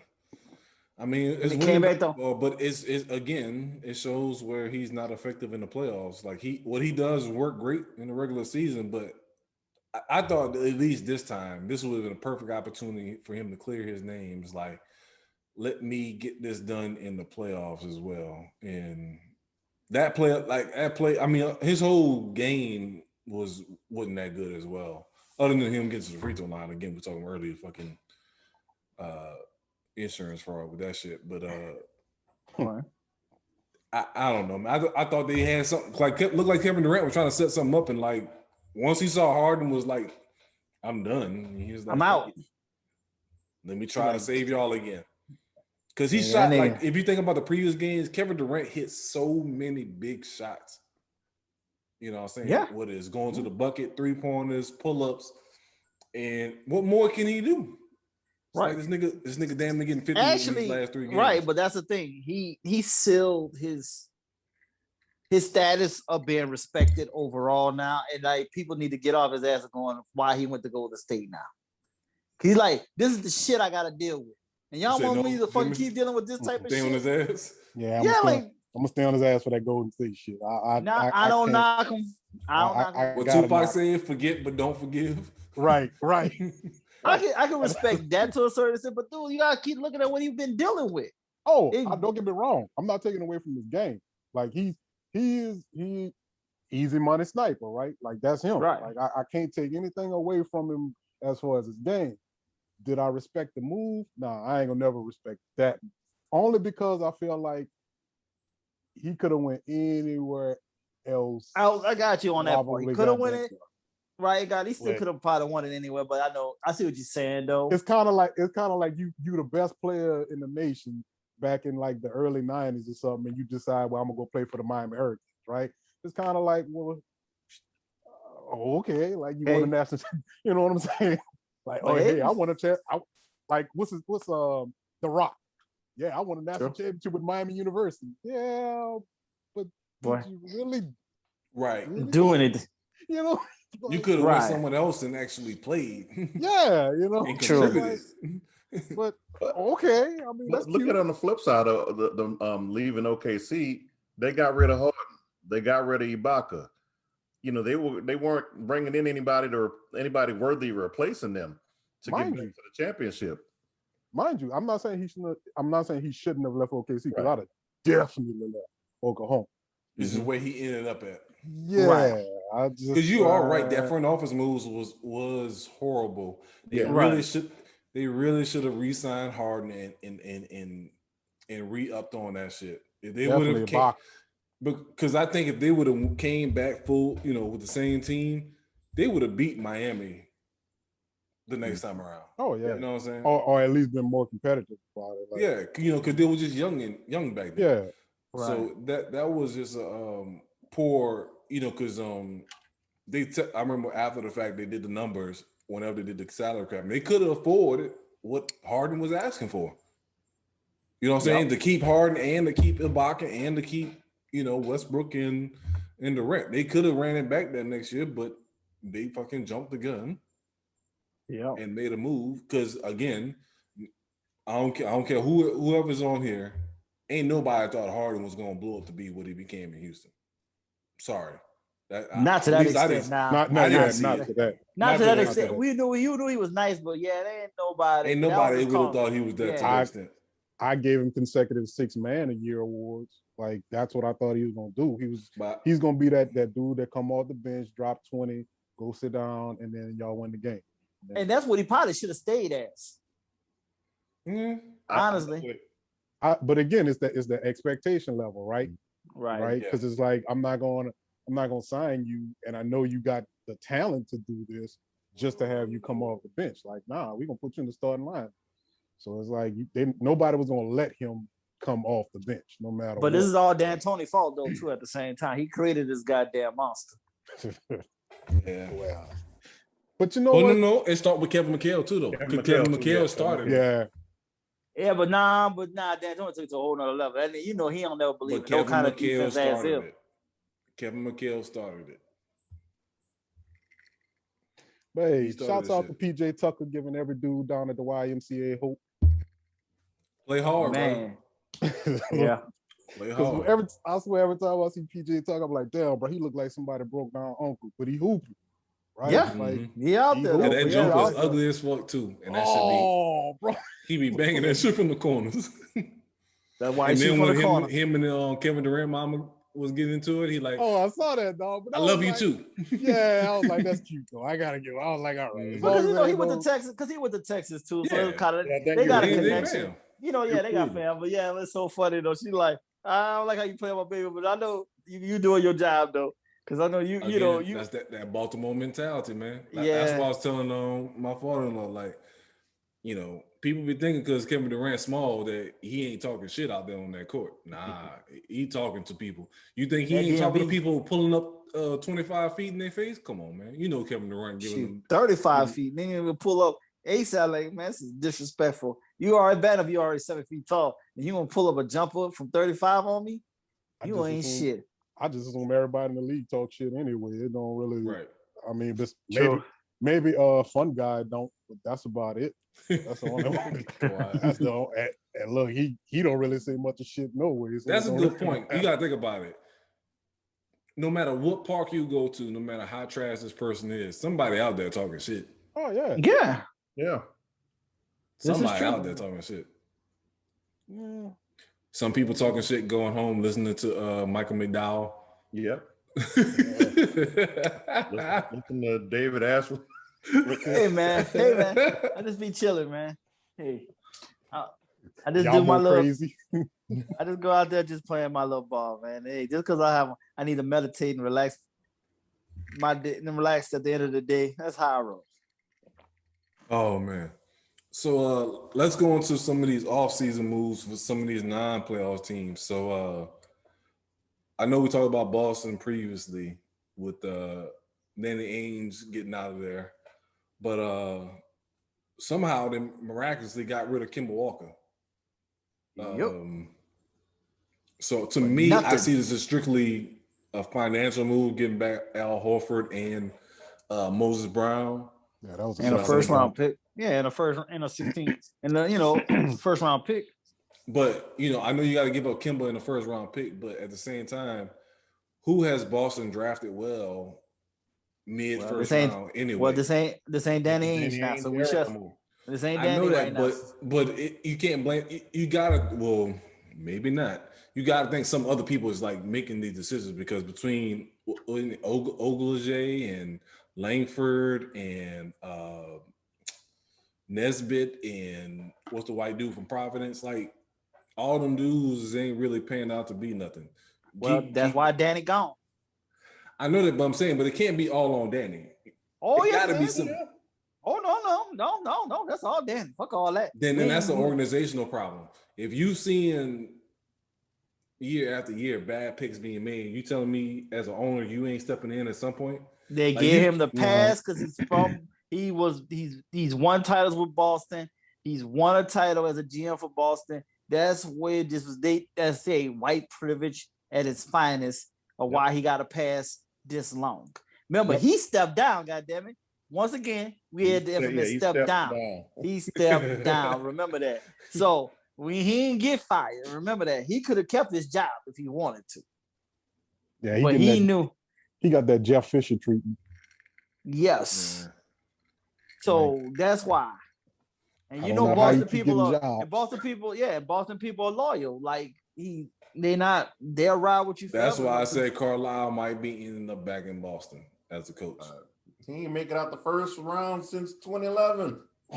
Dude, Stevens ain't got no front office experience, and they made him president of basketball. I know, but that won't be like Carlisle is right up the alley. If Carlisle go there, everybody about to jump ship out of that bitch, nigga. Yeah. Everybody got their ass. They're like, yo, kicking that door, like, yo, I want the fuck out of here. You gonna see all the Tatum St. Louis come out of him. You gonna see Jaylen Brown. He gonna show he a true Brown. And from Atlanta, he gonna show his ass too. They gonna be like, yo, we want out. Boston, Jaylen Brown will be the first person to be out. Right. Oh, true that too. Boston ain't gonna stop till they get Larry Bird coaching or in some type of GM or some type of head position. Like it'll never happen, but they're not. Nah, I'm about to say, yeah. But they missed that opportunity. They already missed that opportunity. Once the Pacers stepped in, right, and that's what I'm saying. Now they want that. They want that get back, right? And it's like it ain't gonna never. They gotta get that Scrooge McDuck money for that shit. Oh, what? Man, yeah, exactly. They gonna have to sell Lucky for real to get fucking Larry Bird to come back. Like, yo, you gotta break bread for Larry Bird because Larry Bird had already been it. I think I saw a post the other day. He's the first player to ever win like Rookie of the Year, MVP, Finals MVP, Coach of the Year, and GM. Front office, executive of the year. Executive of the year. So like he's already been through that. So only thing you're gonna make him, and he did it in his home state. Goddamn it! So like, I'm out of this. So only thing you're gonna bring him in is gotta unload the lucky penny, his lucky dime, like fucking Scrooge McDuck. Like, basically, give him half of the franchise. Nigga, you just gonna have to give him ownership. Oh, he gonna have to get that. He gonna have to get that Magic Johnson type treatment where we got 25%. Yeah, it's gonna have to be something like that in order for. But it's not. But Boston's not gonna do that. You don't think they would? No. They ain't gonna give because if they didn't give him ownership before he went to the Pacers, they're not gonna do it now. Mm-hmm.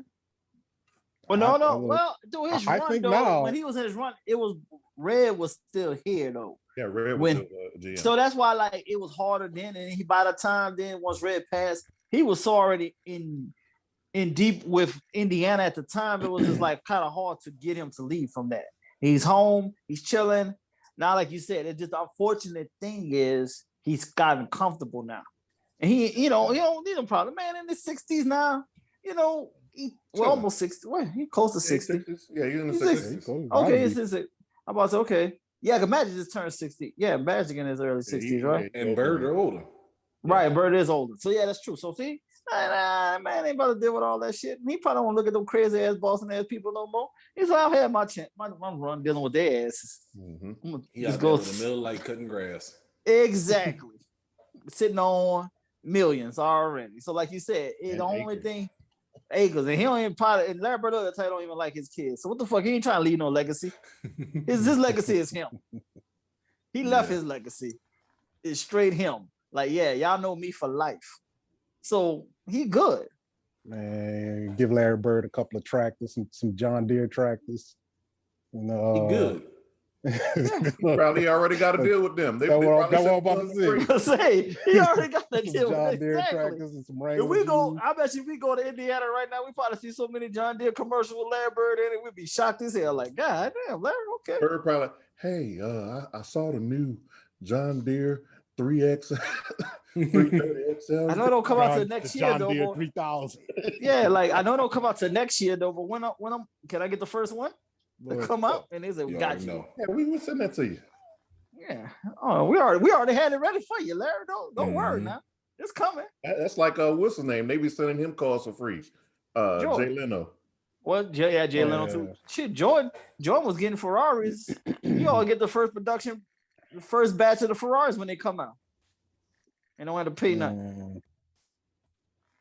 Well, when you design your shoe after them, I guess so. Right.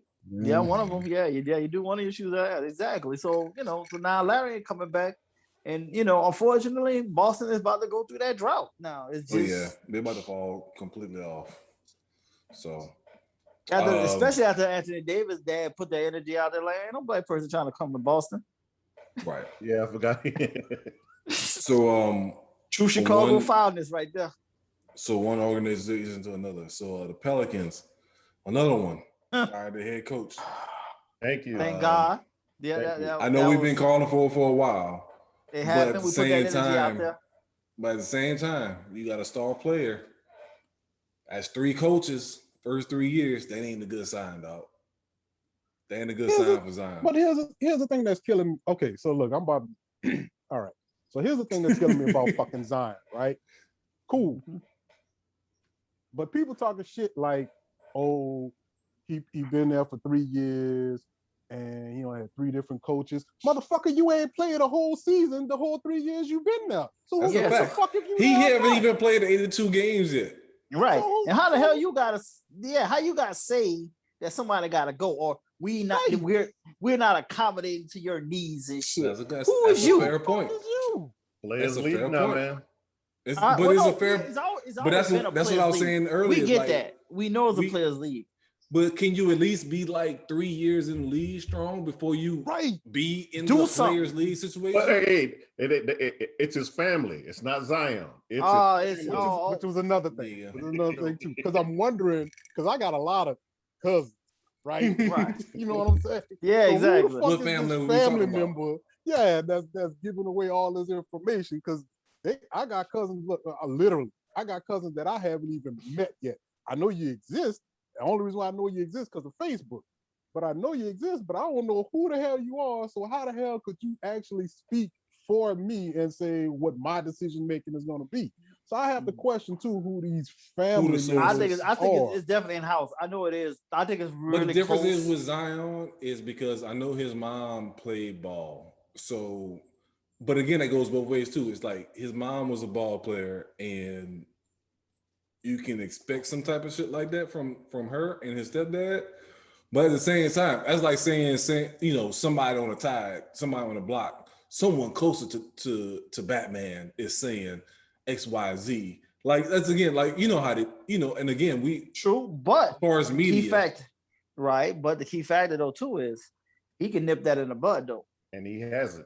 He hasn't said anything. And that's the problem. He hasn't denied it. And that's the problem. He could easily deny it. You gotta come out and deny it. Yeah, that's a good point. That's a great point. Or if that's how you feel, fuck it. Stand on your own. Be a man and be like, hey, fuck it. I'm going out. I don't like this situation. I don't like the way things are going. Which is like, dude, seriously, bro. Honestly, I think the motherfucker never wanted to play for New Orleans in the first place. No, he never did. He did not. When he got when the lottery happened, when Atlanta got out of it, he was pissed off. And then when it wasn't the Knicks, he was pissed off with that. That's what it was. He wanted to play for the Knicks. And hey, look. But just Atlanta. I think he would have been fine with Atlanta. He would accept Atlanta because he used to come here and play in the tournaments all the time.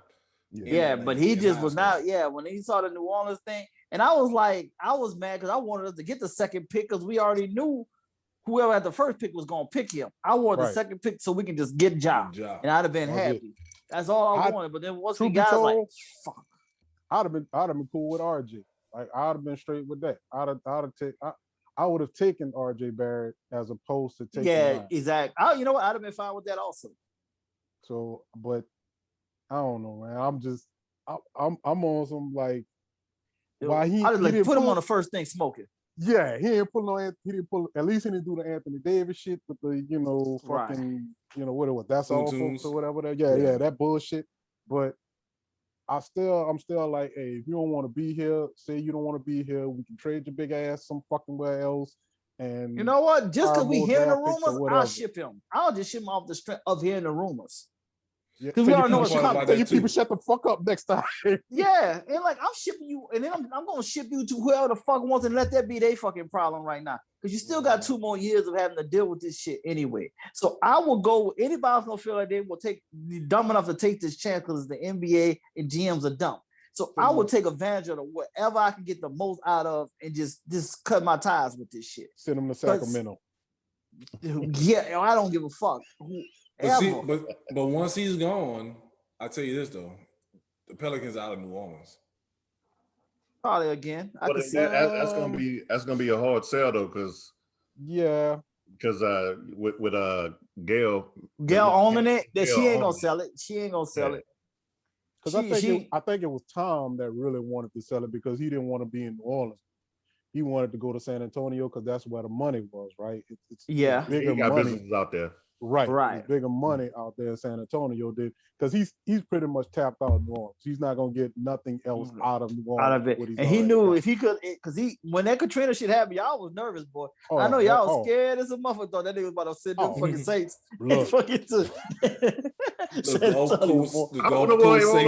I was not nervous because we weren't the Saints now then. Like, go ahead to San Antonio. Fuck y'all. That's a good point. Lightweight, we weren't the Peyton Breeze administration. Because honestly, the way I felt about it was like, fuck them, they'll leave, and then hopefully, the league will take pity on us and give us another team, and then we just start fresh. Nah, you don't want to do that with the NFL. Ain't no take pity in right. Spain. Yeah, I know that wasn't gonna happen. The only thing y'all had to do was make sure y'all did what Cleveland did. You can't take the motherfucking name. You gonna fucking go, but you ain't taking the name. Saints staying here, but you ain't by the name. You can at least have did that, and then call it a day. I don't know, but yeah. Fuck Zion. But now that like Andrew said, like Gal, she's different. She has a different energy, and she had love for the city. She ain't letting nothing go. Although she did rub a lot of my alumni the wrong way. She donated $5 million to our high school rivals. Tom Benson is rolling in his grave on that shit. Like what they need money for? What's wrong with them? That's a problem.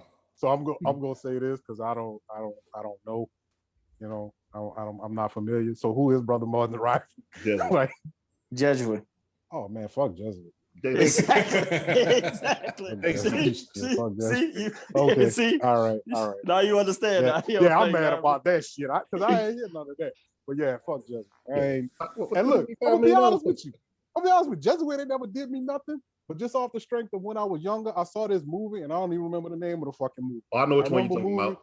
Where they played St. Aug. Yeah. And ever since then, it's been fuck Jesuit. I don't even know. This is some inherited beef that I ain't got shit to do with. Ain't got shit to do with you. Yeah. Look, I just be like, fuck Jesuit. I don't care. Fuck. I know what you're talking about. So yeah. So now I need to research that so I can see what y'all talking about.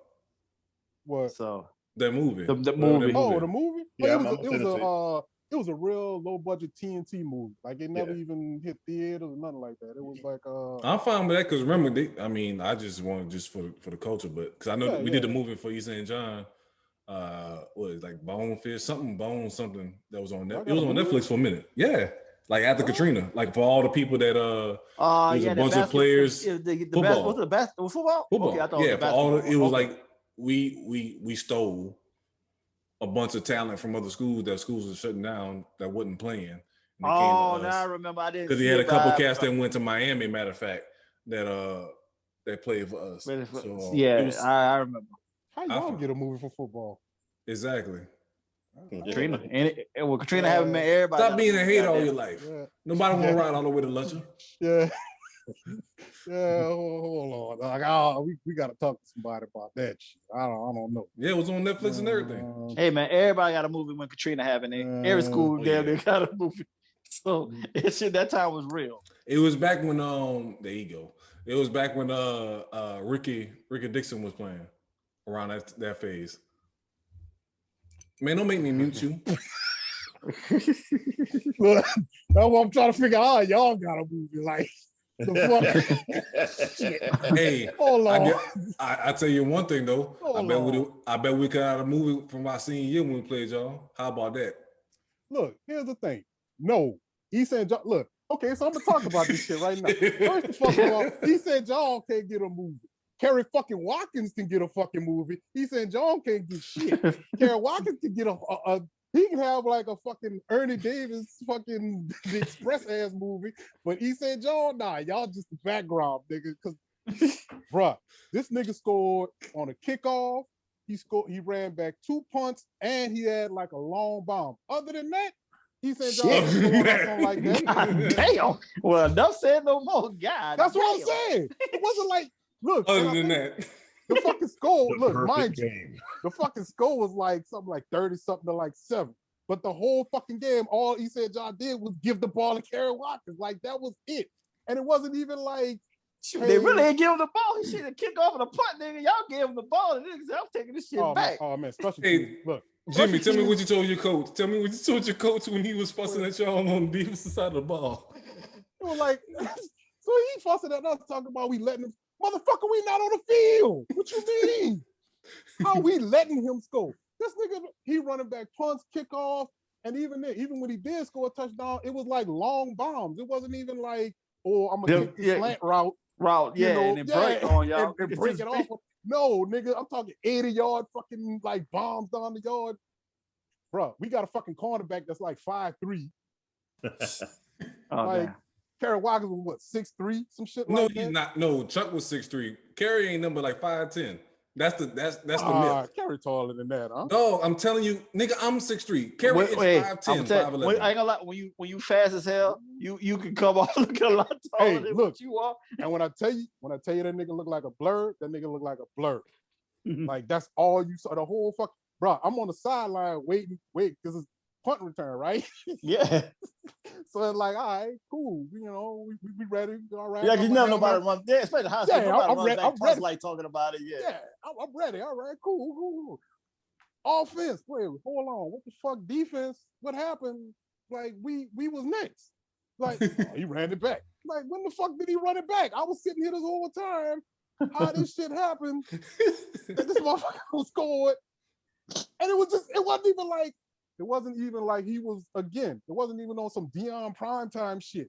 The motherfucker just took the ball and just ran straight down the field. Like, it wasn't even on some like, oh, I don't juke. No cutting. Yeah, nah. With none of that shit, the motherfucker just got the ball and just took off. That was it. He just ran down the field. I'm like, how the fuck y'all let? Bro, hold on, dog. Fuck all this.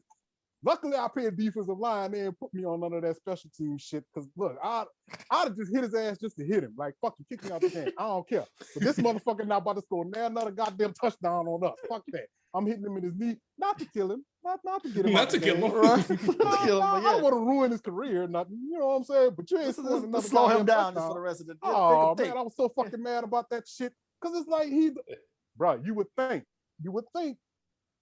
simple defense, right? The motherfucker all he doing is throwing bombs down the field. All you got to do is take your fucking safety, your free safety, who we had, who was fucking 6'4" on the basketball team, roll his ass over to whatever side he's on, because clearly you need cornerback help. Yeah. Roll his ass over to that fucking side, because like you said, the other dude is tall as fuck, right? But he not getting the ball. The one that's fucking killing you is the dude over here who. But that's the problem. That was y'all problem. They was both all state. So y'all picked the wrong person. Y'all like, okay, we're gonna guard the 6'2" guy, and we're gonna let Kerry. But when you realize you picked the wrong person, how about picking the motherfucker you know? That's right. Especially if y'all ran back a kickoff and 2 punt. Like, hey, they both went to the league though, so I mean, you couldn't go wrong. They both went to the league. So hey, I mean, look, I was there. I remember. But still, fuck. Look, spit in his ear, tell him a story, do something. But like you said, I'd rather try to tackle a 6'3" cat than rather try to tackle somebody like 5'10", 5'11" that runs like a deer. Like you can't do nothing with that. Like that just ain't right. I like you bad with Deshaun Jackson on the field, nigga. Like good luck. Pretty much. And look, in high school, dude, I played against like some dudes. Like I played Natron Means. I played against them Green Boys from Dawsonville. I played against some dudes in high school, right? Some real what that boy was. He played for Independence. I can't remember his name. But he went to Ponchatoula first. I can't think of his name. I know you're talking about. Tofield. He ended up going to LSU, right? Oh, LeBrandon Tofield. LeBrandon Tofield. I played against him. Bro, Kerry was the only dude that I actually like saw that was like physically saw that was just like, this nigga can't be that fast, dog. Like they don't make dudes this fast, bro. Because it was just kind of like, you should be. It's one of the things when you watch the film, it's like you should be able to tackle him. Right. It should be easy because you looking at it because it don't look like he's moving that fast on film. Right. Like, see, that's the thing. He wasn't top in speed fast. That's called Eric Dickerson. His shiftiness was ridiculous. I tell you what, if it was a Madden rating, he would have about an 88 speed, but its acceleration would be like a 96.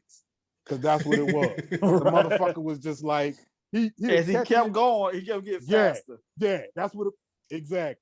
The longer he running, the faster he get. For some fucking reason, the longer he running, he gets faster as he's going. That's called Eric. That's called Eric Dickerson. It had to be something. Because I remember what the Rams coach used to tell Eric, I need you to, won't you hit that hole faster? He said, I am, coach, I am. And like they was like, no, you're not moving. You're not moving. And he said, well, won't you get up to the line and see? And he's got to the line and said, whoa, okay, my bad. You really are moving. Like, it's like, but Eric got faster as he kept running though. Yeah. And that was the same thing with, Marshall Faulk the same way too, but he just had that quick first step. Like that stop and go. Yeah. That stop and go was crazy, dude. Like you can't stop like that and then but that's multiple years of living in the Florida projects. You better have a stop and go speed because you don't know what's gonna happen to you. And like that. No, not the was it the Florida? He was at the Florida. Yeah. He did live in the Florida projects. Yeah, that sounds right. It was the Florida. The biggest thing that pissed me off about that game more than anything that still hurts and haunt me to this day is the simple fact that we don't play East St. John anymore, and you little bitches are still holding on to that flag in y'all trophy case as if y'all motherfuckers earn that shit, and it's like y'all don't. You didn't give that flag to Kerry, and then hey, I'm gonna send him a clip too. I'm gonna send him this clip too. Because y'all niggas did not win that game. Kerry won that fucking game for y'all, dog. I don't care what nobody said. Kerry won, and I really feel like y'all put his ass on defense too. I don't know. We did at some points. But I feel like he played defense that goddamn game too. Like, and I want to say he ran an interception back. I don't know. I'm gonna just claim it because I don't remember it like that. But yeah, it sounds like it happened. So yeah, that works. Oh man. All right, let's take a quick break. Let this hurt out. And we'll come back and talk about Juneteenth.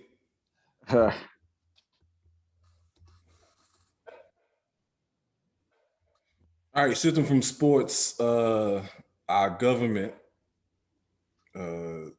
had decided to make Juneteenth a national holiday. Jimmy took his glasses off because he about to go in. I see it already in your eyes. I see it in your eyes. Couple things for me to start it off.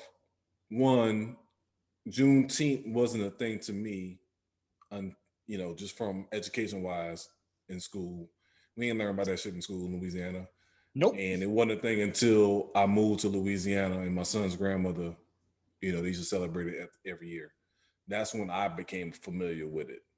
But the other part about it is, to me, it just seems like, when they're making these anti-Asian hate, laws and this and that and the other, hey, here you go. We're going to make this a holiday. And we did our part and move on. But I don't see it as nothing to be happy about, to me, personally. Hell no. Ain't nothing to be happy about. Why is this beneficial when white folks is gonna get a day off on top of this? Exactly. Then fuck all that. Where's our why don't you just give us 50 G's in 5 years of no taxes? And niggas will be happy. Niggas don't hear shit from us at all. Just do a little something like that. And let's just go from there. I told and I actually like posted about this. I say, you know what this is? They just Cinco de Mayo diets. Yeah, exactly.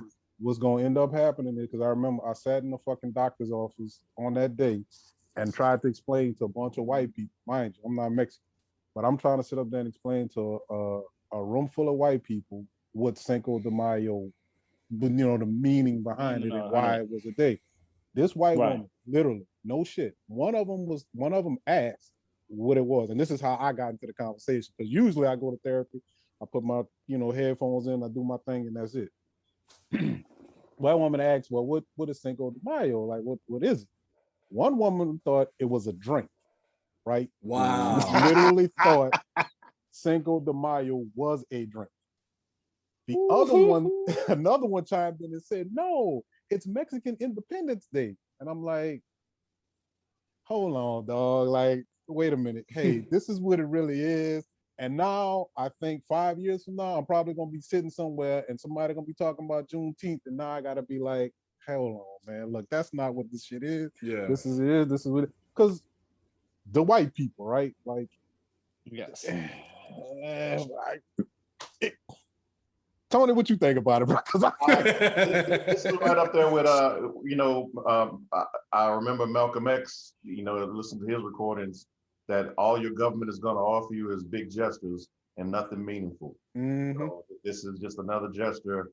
Hey, we're trying to recognize you. Pacifying us basically, and insulting us at the same time. So that's all this is. Again, with Cinco de Mayo, at least I knew what Cinco de Mayo was, and I don't think I learned this from school. I think I learned this from being in Texas, nigga. No. Before I moved to Texas, I knew this before moving to Texas. At least I knew that's the fucked up part about it. I knew about Cinco de Mayo first before Juneteenth. So but I think it was from one of my Mexican friends I grew up with. They used to hoop at his house. I think I probably heard it from him. But at the same time, it's like, dog, like you making this a federal holiday, but these schools are not teaching this shit. Right. But exactly. Not even that. First of all, it's sad because we all went to school in Louisiana. It's sad that Louisiana is the state that's bordering Texas, and yet we know nothing about this, right? Wasn't even mentioned. Wasn't both even of mentioned. them. Yeah, neither one of them. Right. Cinco de Mayo or doggone Juneteenth. Or Juneteenth, either one of them. Yes. But now you have these states who are outlawing teaching about slavery, but then you get Juneteenth, a national holiday. Like, how does that fucking work when you can't even talk about? Because when they ask, well, what's Juneteenth? When you are discussing the holidays and how they came about and what's the story then are you going to tell if you can't even talk about slavery in the classrooms? Like, how does that shit even fucking work? And I don't understand that. And no one can ever explain this shit to me to make me understand how the fuck you taking slavery out of American history. You motherfuckers don't like the fact that you enslaved us, that you took us from our country, that we didn't really want to fucking be here, but you made us. And we built it. And we built this. When we came, right. When we came here, we made everything fucking better. There's actually a documentary on Netflix called High on the Hog where it actually talks about why African specifically was picked. And it made so much sense. Like, I don't know why I never thought about this shit. The reason is because you're talking about the South and you're talking about an agricultural economy, right? Everything is grown. So then you go to Africa and you see rice being grown. You see sugarcane. You see all of this shit now that is so familiar to the South and so indicative of being from the South. Because the heat could grow that stuff. Same demographic. Right. The climate is the same climate. And not only that, but we were used to doing it, right? Because that's just what we did. Our climate. That's our climate that we are accustomed to. You grew your own garden, which is again what you see a lot of grandmothers and a lot of older people. People do on shit. it should make so fucking sense. And it's like that's a good show. Like I haven't watched it. I watched bits and pieces of it, but that's a good Netflix watch. But it is. I highly recommend it for anybody, or anybody black, anybody for black people. I highly recommend that y'all watch it because it's first of all, if nothing else, it settles the debate between what's a sweet potato and what's a yam. That there was because I was like, okay, cool. So now we can stop having this debate about what's sweet potato and what's yam. Like that's why we need Raheem Goodell on this episode to talk about that shit. Cause he literally asked about that last week and I was down there. He's like, hey, I need to go see your mama so I can get some sweet potato pie. Like, nigga, you sit your fat ass down. That's all you worry about. But it's just like, yeah, man. It's sickening. It's disgusting in some ways, like because it's like again, you keep giving us this bullshit that we didn't ask, right? Like it's cool shit, right? Don't get me wrong. All right, yeah. If you were going to do it the right way, like again, if you're going to actually teach it in school, if you're going to actually make this a part of a curriculum, if you're just going to then incorporate this and do it right. But what I don't fucking want is 10 years from down the line, motherfuckers wearing afros with pics in them. Exactly. You know what I'm saying? That's what I'm afraid of.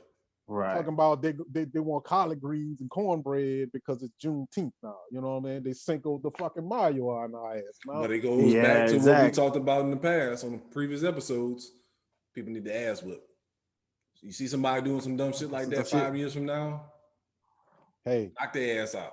And it'd be so, the world would be a better place, right? If we could do that. If we could do that, right? You know what I mean? Like, and that's the thing that I don't have a problem with the whole Stop Asian Hate, right?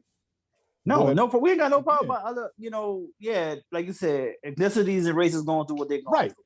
But we ain't hating, but it's just like, okay, so the thing, and I even post about that again, because I said, oh, I get it. We were just using the wrong slogan, right? So it shouldn't have said Black Lives Matter. We should have just said Stop Black Hate. And maybe that would have worked. Because at no point in time did nobody did I ever see anybody say, well, stop all hate, right? Because that makes sense, right? Just stop all hate. But no, ain't nobody posting that shit. You don't see nobody out there, you don't see these old groups being formed that say stop all hate. There was no pushback. At the same time, too, but it's Asians though, and they don't even worry about them.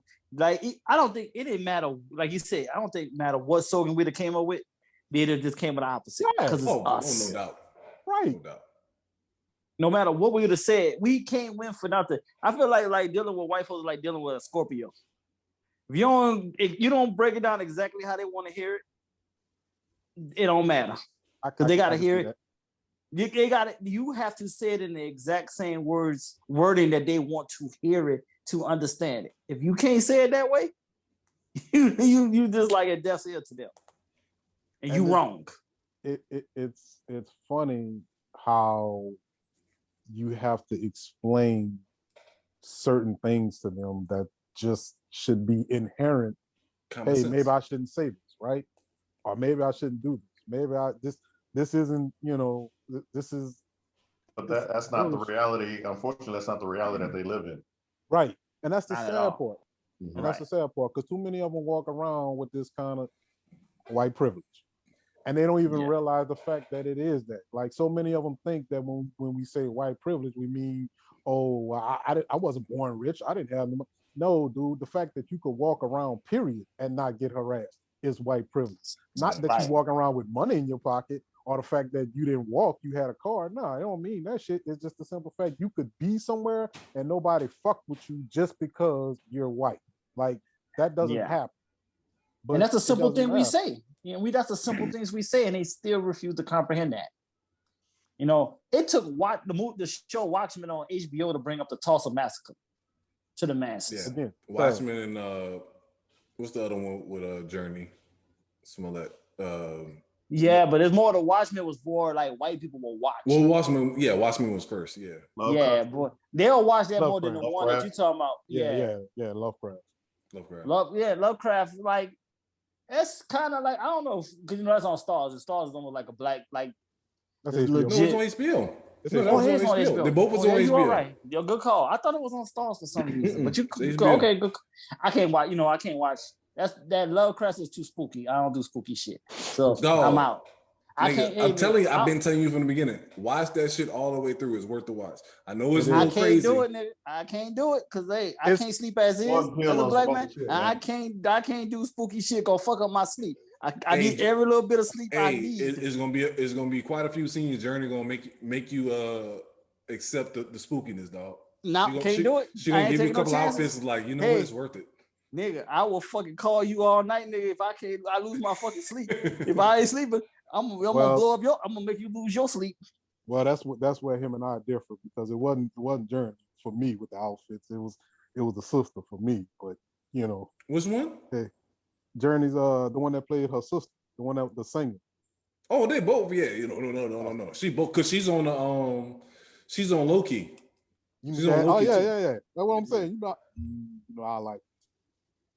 Where was she play on Loki?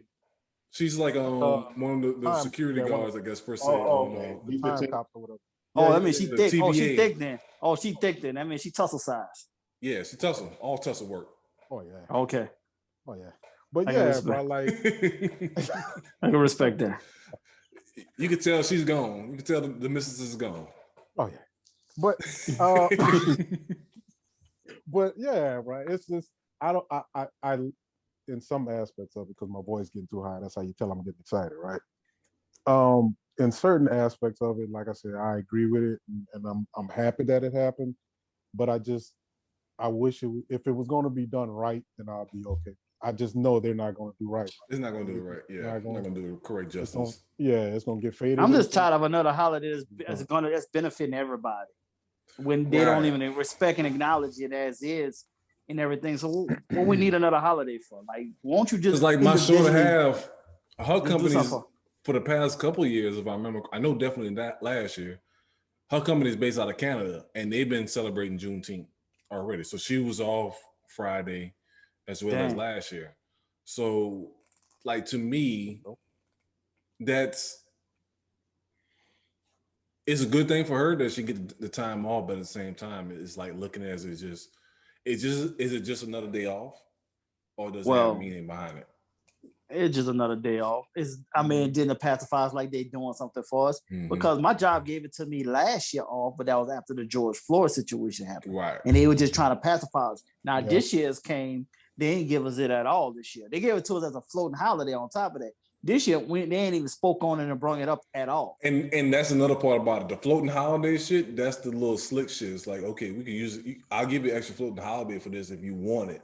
No, I want you to officially celebrate this shit. Right. And that's what we realized, because I had a coworker ask me about, we gonna be off for Juneteenth this year? And it was a white dude. I said, yo, man, you shouldn't even worry about another day off. See what I mean? Like, you see, that's what that's all it means to you is a day off. Right, a day off. Exactly. MLK Day, it all means. Now they did make that on that. They made that now because in my job they made that consistent now that we all will be off.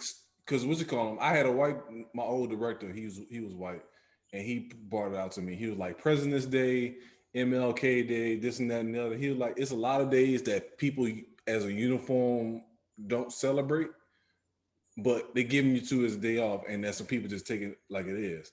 But you won't give a fuck what the day means. You know what I'm saying? You ain't, if you're a white person, you know what I'm saying, they may not, think like MLK think. You don't give a fuck about the day. You're just taking the day off. You know what I'm saying? President's Day. That's how we look at it. True. We ain't off for none of those. I think none of us really off for those days. We don't care about Memorial Day. We don't care about. We was off for President's Days. I think the President's Day they changed it. Well, I'll say this. I don't think it's that we don't give a fuck about the holidays. I think whichever holiday is significant to you, that's the one that you give a fuck about, right? So, like for me, obviously, Veterans Day. I'm gonna respect that, right? So respect Memorial that. Day, you know what I mean? Gotcha. I'm a third generation airman, right? So, like Memorial Day is something that works for me, right? But like you said, President's Day, we only had one president as far as I'm concerned. So fuck all that. Like I think, but this is my theory as a parent. I think the holidays are broken down and spread out based on school schedule. You know what I'm saying? To break down the school and give parents and teachers a break. That's a reset button. Yeah, that's to me is what the real holiday is based off of. So you got 1 or 2 holidays in the fall, winter, spring, and then you got the summer break. That's to me is like what's the real breakdown. And you only really have that one holiday during the summer, 4th of July. So maybe let's add an extra holiday during the summer. In the summertime, yeah. Yep. Because then again, that'll generate that to me. It'll generate more travel. But that's 2 weeks apart. But it's also like when you're reading a book, right? You got to have stopping points. So that's exactly all it is. It's a stop. It's a point to say where we need to fit this within this time frame and this within this time frame, and then so you can learn all of this here, shove all this shit in their head, and boom, give them a day off so that they can relax, and then bring them back. Because there's plenty of holidays in between from other cultures that we can throw in there. Boxing Day. I don't even know what the fuck Boxing Day is. I know it's a Canadian holiday, but I don't even know what it means or what it is. But you look at it now, you got Memorial Day, Juneteenth, and the 4th of July, all of like every 2 weeks almost. Mm-hmm. They're all right there in that short period of time. I actually learned about Juneteenth from Jason's lyric. You know what? Yes. Good call. Yes. You know what? Yes, you good call. You are. I'm not a Jason lyric fan, but I vaguely remember them mentioning in that. That was yeah. I think that was the first time. But see, he only watched Jason lyrics because of Jada was in it. I think ain't shit. No, wait, hold on, bro. How you seen Jason lyrics between seen CB4? Exactly. Like, because it's Jada. Okay. Because he looked at Jada. No, it's not because I actually bought the soundtrack before I saw the movie. Me too. I love the soundtrack. So I was like, let me check the movie. Okay, I can respect that then. You know what? I can respect that soundtrack was on point. So I give you that. Yet another movie where I wasn't interested in the lead character, but the other one. The one talking about put your titties on the plate. Yeah, when he calling the alley. Yeah. I'm about to say that makes sense too. Clapping cheeks up. She was on what else she was in? Love Jones. Love Jones too. Alabama, Life. She was in Life for a second. She was in Life. What you want to go home for? Exactly. You ain't going home. Somebody tell you some shit like that. So hey, speaking to somebody that won't go home, hey man, you need to relax. Just hit you with that. There's a friendly reminder that. We're gonna keep it moving on now. I was a little late. We've come a long way, man. I'm just saying I'm proud of you, man. We come a long way. I'm not in this conversation. This does not. These conversations does not express.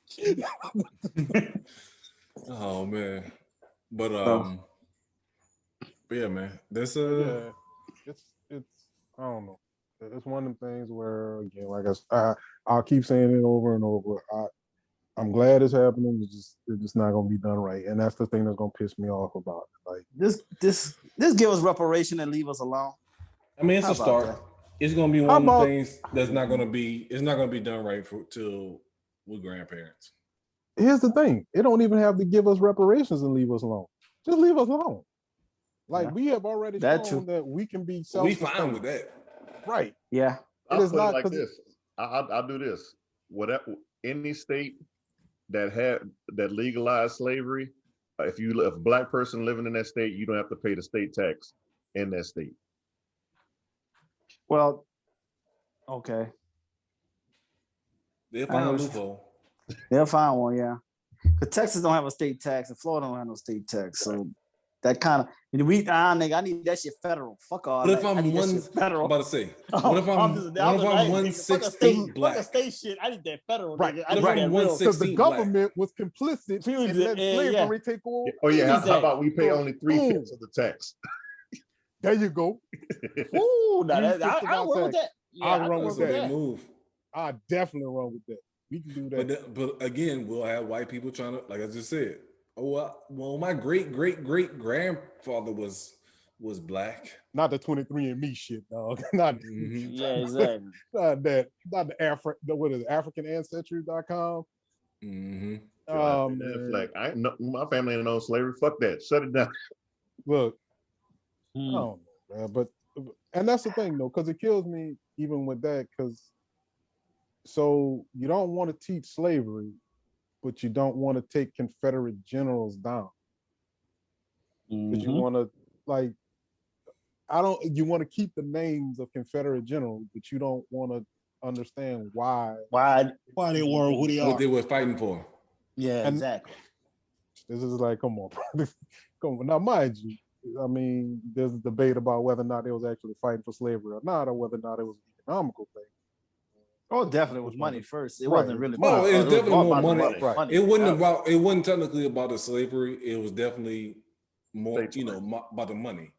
Yeah, remember, Lincoln had slaves the whole time. Lincoln had slaves up north, so it wasn't like they were really fighting for us. It was just they wanted more power over the South because the South was making so much money and everything with the slaves. And that was the thing too, that they wanted to, they wanted to, let's stop sending that cotton up north. We can sit up there and take over this whole country by not sending our product up north. Fuck them. And at one point, the state of New York was trying to join the Confederacy, so they can keep that money rolling. Mm-hmm. The other part about it was voting. Voting was also a major part about it as far as freeing the slaves. Is that was shift voting as well. Yeah, as far as to be a bit more beneficial to them, because they felt like definitely in the South we have them already here. We know we can outvote the North, and we can just keep us more powerful. Yep. Mm-hmm. So like you said, so many levels. Like you said, so many levels to this. And look, it is crazy that we sitting here having a discussion about this now and shit like that. And you would have never thought we would even had this type of conversation about this. But we put 2 and 2 together as we speaking right now. Because this was never taught to us. We just use our common sense. We just using literally our common sense to put all this together, seeing how the system is working. But we such in a minority that we don't have enough voices to be heard enough to make a factor to change it. Mm-hmm. But we can disrupt it though at the same time though. We ain't gotta change it, but we can definitely disrupt it by just shifting and just doing the miracle thing, working together, which Black people just ain't built to do, is work together. Well, I like how the white folks want to sit up there and say, "Hey, this happened so long ago." This why are we still on this? And I remember at one of my hotels, we had a high-ranking officer from Nigeria. He was taking counterterrorism classes at Stennis. And I asked him, "Hey, how was your trip here?" He said, "I was nervous to come here, actually. I know what they used to do to Black people in this area." And I had to sit up and think, I'm thinking, wow, that wasn't long ago, but here he is from Africa and thinking, that wasn't, that was 50 years ago. Wasn't that long ago. I was like, that was a little while, not too long ago. Like we said before, man, like our parents, we had that conversation before. Like our parents have seen it. Yeah. Couldn't even vote at some point. And well, 2 things with that. But one, that is funny because I'm trying to work on a documentary now where I want to talk about the Black high school that was in Lutcher. Because it used to be a Black high school in Lutcher that was called Cypress Grove, where all the Black people went to, obviously, right? So, but the thing about it is, nobody even remembers that school exists unless you're from that area, right? Yep. You gotta be from there Leon Gacho, to know, right? But the thing about it is, it's like I would think about oh man, I got to do all this research, yada yada yada yada yada. No, I talk to my uncle, I talk to my auntie, I talk to all these people are still living in the time where they had segregated schools. Nobody remembers this too much either, but I remember a time because I had older brothers and cousins. Proms in Louisiana used to be segregated. Yep. And this is in the time that I was and it's still in certain parishes. Right. Yeah, exactly. So it's like, bro, y'all to say, oh man, that was so long ago. Because you look at the video, and that's a propaganda trick, right? Because if you ever look at any of the videos that they show you, the video that's actually that they take isn't the video that they show you, because what they do is they'll put it in black and white. Yeah, put like a little grain on it, and what that does is it ages the film. Ages the product. Ages that film, of course. Your mind, right? So now you think this is like, oh man, nah, that was just like yeah, that was 40 years ago. We only been voting for 60 years. Like just that alone lets us know, like, come on, 60 years, and all of our parents is over 60 in their 70s. So they was alive already when they could not vote. Our own parents. The people that's that you know in the videos that's throwing rocks at segregation today, segregation tomorrow, they still alive. Exactly. Like they're still alive. This that baby boomer generation is real, and that's why I think they let this virus happen, because they're trying to take the goddamn wash that shit out. Because we talked about that before. It's too many of them out here. The woman that accused Emmett Till still alive. Yep. Like this woman is still alive and kicking. Right. And that wasn't like that. Just lets you know it could, because this was a woman, right? Full-grown woman. It just lets you know. Yeah, lie on a what? How old was he? 12. Like so 14, 12, 13, something like 14. Yeah, like, 14. Like we talked about in the past, like I know Ebbtide King. You had stories about your dad. They riding on horses in the church. My mom, and then stopping them from burning crosses in their yard, like that shit, trying to intimidate them from voting and stuff. And this is not when they was like infants. This is when they were my dad was 16. Grown. Yeah, my dad was 16 when that happened. Like when that, my grandmother and them were trying to, get others to start voting and things like that. Literally ran in the church with horses. On a horse. I'm not even going into the stories about my family. I'm only going to tell you that my great-grandfather was married to a white woman in Louisiana. So you already know how that went. It ain't pretty, right?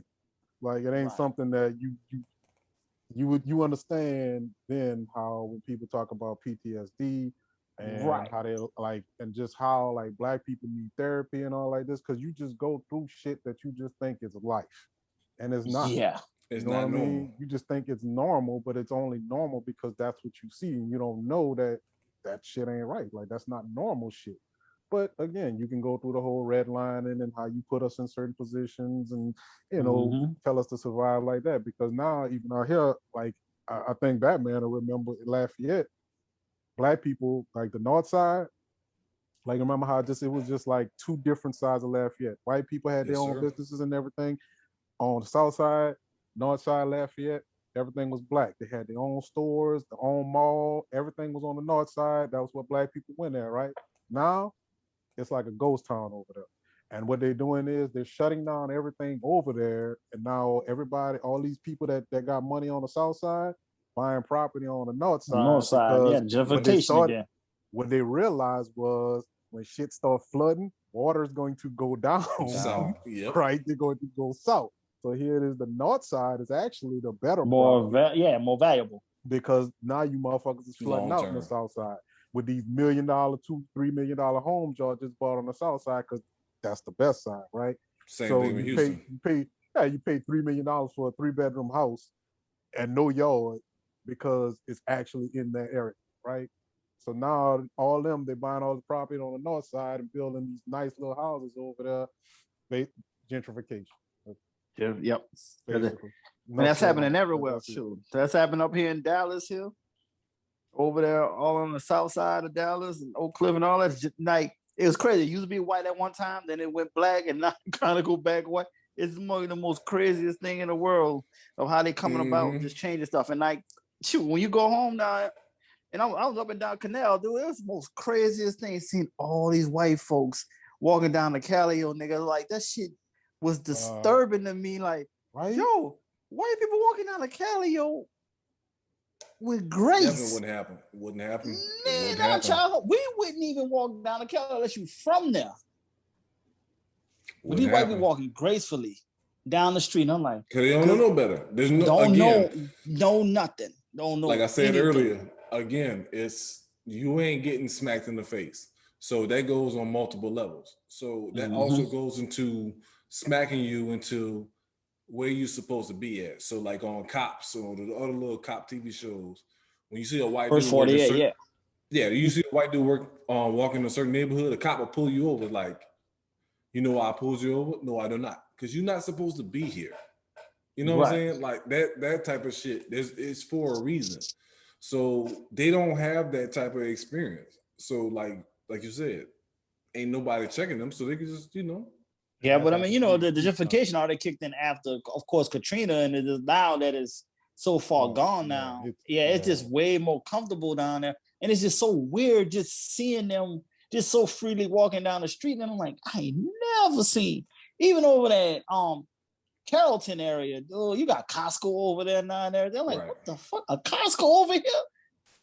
I said, man. You know it's bad when Starbucks moves, man. That's when you know the neighborhood is gone. Right. You get a Starbucks and a Whole Foods. That's Starbucks. No, not a Whole Foods. What's the other one? What, Trader Joe's? No, not even Trader Joe's. Whole Foods is another one that we got out here. But yeah, once you have that. But this in New Orleans area though, you're not gonna get a lot of those type of chains. But the Costco was real in Carrollton though. Like, man, that's Carrollton shopping center area where the Costco at. Mm-hmm. That's freaking crazy. Well, nigga, we had Soul Train fashion in that bitch. You know shit was real. Yeah, nigga, we had. That's how you knew how real that area was. And what was the Woodworth was used to be over there too at one time. Like, we had that real, like, you knew that was an all black area. Now, like, a comfortably Costco chilling there. This is like, wow, this has come a long way and stuff. So it's just, I mean, I'm cool with gentrification happening though too. I don't have a full problem, but just don't keep trying to run off everybody from the area though. But that's the whole point. I know it's the whole point though. I know it's the whole point though. But at the same time, these people still need to interact with everybody though. At the same time too. Yeah. But I know the purpose of it though. It's not the gentrification part that bothers me so much. What bothers me is, for years, you let these neighborhoods and these cities go to shit. And you had the money, the finances, and the resources to not fix it. You just chose not to do it when black people live here.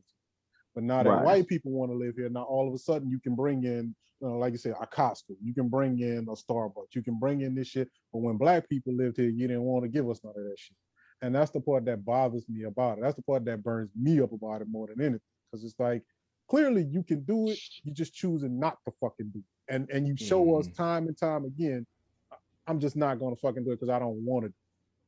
Well, yeah, that's true. And I mean, we seeing that clearly from us being from the East. Like, the resources in the East is there, but you can tell they're just not wanting to allow them to bring the resources back to the East. Because they're pushing everybody out there. From Uptown and other projects, they push them out to the East. Yeah, they push them out to the East. Now, all of a sudden, now it's okay for them to live in the East now. When in the past, that shit wasn't happening. And that's how you see it out here in Lafayette. They're pushing them from the north side into like Karen Crow and Opelousas and all these little small towns. They're pushing all the black people out of the north side, and they're moving in. Yeah, so like I said, truly amazing. All right, let's take our last break and we can wrap up and get into Tony Love's What Have We Learned this episode. Cool.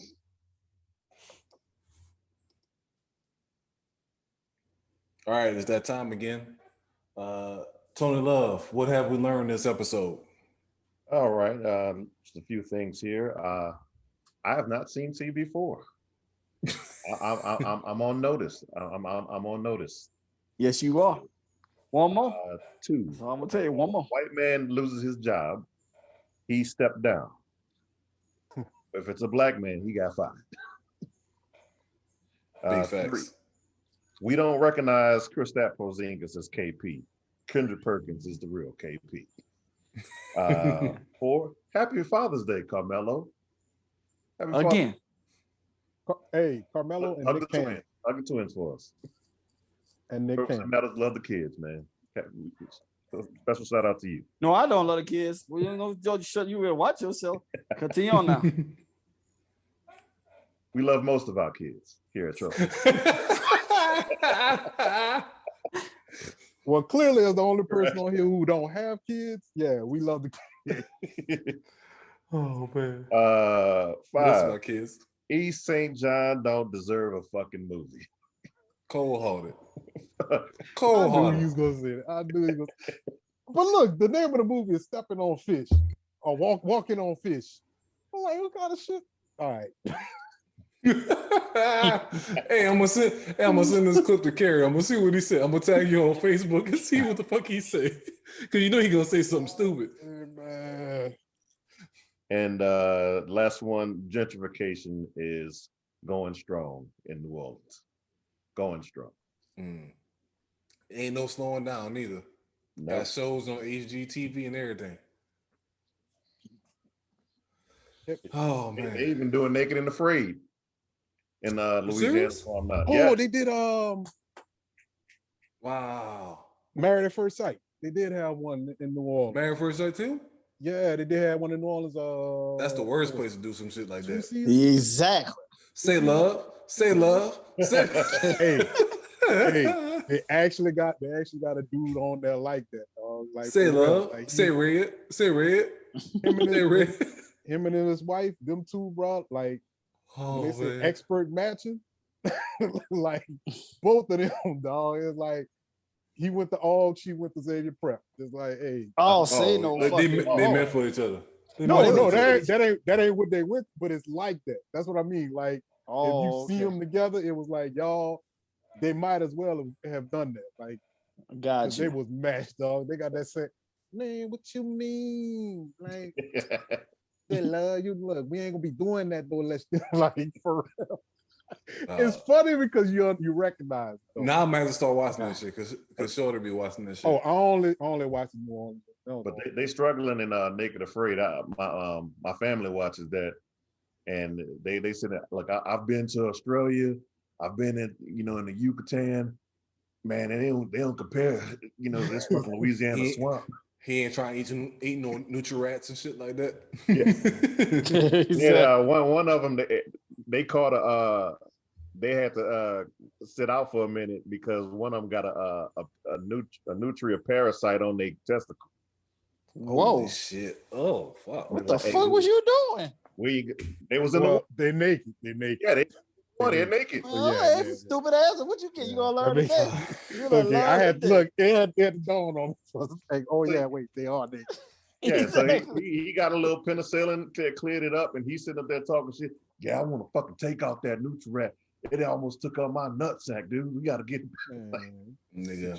See, I don't know about this shit. I don't know. Yeah, I don't watch that kind of shit. See, you dumbasses. Stay your ass in fucking Central Air. Hey, but you know what I have noticed though, since like all the Black Lives Matter shit and all that shit, but all of shit. Like all of this stuff started kicking off. A lot of they've reduced a lot of the like cops and like all these shows and stuff like that. No doubt. Even like 911 now. 911 focus more on the fire department than it do. They'll have like one, maybe two cops, right? And everything else is all fire department. But then there's a show called Louisiana Law. I think that's the name of it. Yes, with two chicks, right? Yeah. I saw the commercial about it like 2 years ago. But all they doing is like, it's like game warden shit, right? Like somebody who shot a deer out of season or somebody who caught. Yeah, they're not in the city. They're like more like, I don't know what exactly they are, but it seems like more Lafayette and more Street, up north. Alexandria, They're not Natchitoches type shit. But it's not even like that. Like they go like in the swamps and shit. It's like what's that shit? What was that fucking show? With the crocodile, the chewed them. I know what you're talking about. Yeah, it's like that show. Swamp People. Yeah, it's like Swamp People, but for cops. That's it. Gotcha. Like they're hunting. I guess the people who don't do right, who do crocodile. Doing the extracurricular stuff in the swamps and everything. Like that's what they're doing. So they don't even touch cities like that. You can hide in that swamp real easy. For real, like. But hey, Wesley Snipes can hide in U.S. Marshal in those swamps, nigga. Anybody can hide anywhere. God damn it, that lets you know.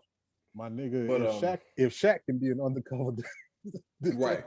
He's completely raw. Like fucking blue chips. Like nigga, you got a 7'2" handling the ball and dunking on people. Nigga, what the fuck? You playing in a damn warehouse on a damn 2x4 rim. What the fuck is this? Bruh. I mean, I watched that shit recently, within the past year. I'm so glad they made him like from to New me, Orleans, though. Dog, like just from me coaching the shit AAU, ain't no way this dude's a secret. Ain't no way. Because I used to be in LA. I used to be in LA Fitness, and anybody that's fucking 6'5" or bigger, I'm having a conversation. Exactly. I guess they were trying to it was horrible after his real life, because nobody knew him because he was in Germany.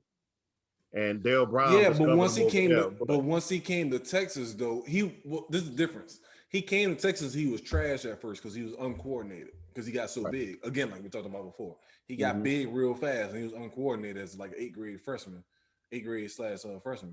But then he figured it out. You telling me that this dude went through his whole high school career and nobody had this conversation? Dale Brown had him before high school. I know that, but Dale Brown at least had him once he got coordinated. But we saw the thing in that movie. Here's the thing in the movie that you forget. Not only did he go through his whole high school career, but he did the Army for 4 years first. That's a good call. That's why I hated that movie. That everything and then came back to New Orleans, and nobody and this spent like another 4 years in New Orleans. Wait, what was that was Irvin Johnson. That was some Irvin Johnson foolery there. That was like Irvin Johnson chilling in the grocery store bagging at 7 feet tall. Like, come on, man. Tulane, you know what I'm saying? So, yeah, that shit was. How does big ass nigga bagging groceries at 7 feet tall? Like, really? Ain't nobody trying to use this shit. Nigga, like I said, anybody over 6'5", I'm having a conversation. I'm about to say, LA Fitness, I'm having a conversation. Hey, walking to Del Champs. Fuck Del Champs too. On top of that, fucking bastards. No. I like to thank Del Champs because Wine worked at Del Champs. He should get us free liquor. Man, fuck Del Champs. They made me want to work on my graduation night, nigga. Fuck them niggas for life. Damn. Oh man. So I ain't got no love for them bastards. That's why they out of business. Thank you. Well, Publix took over. Shouts out to Lundy Enterprises. Publix took over Del Champs. Well, Publix ain't in New Orleans, so fuck Del Champs still. Publix ain't never coming into New Orleans.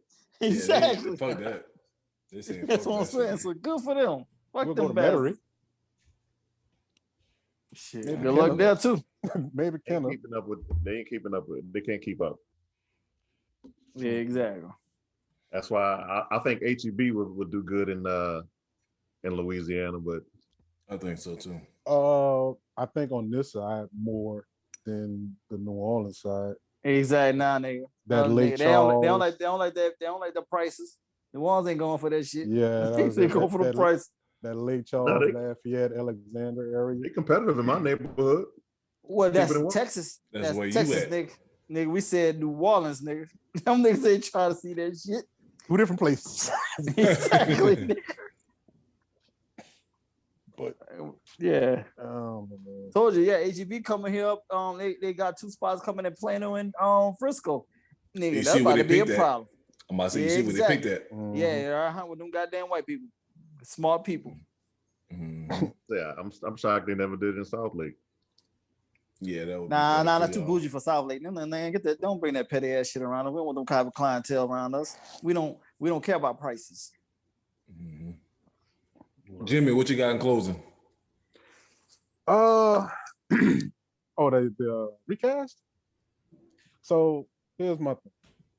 I know a lot of people, and they've already came up, and I know there are bigger things in the world that people can worry about, but hopefully I get it in, and I'm explaining why this bothers. So my thing with this is there is a story that has come out that says that Marvel is going to not recast Chadwick Boseman role of T'Challa in Black Panther.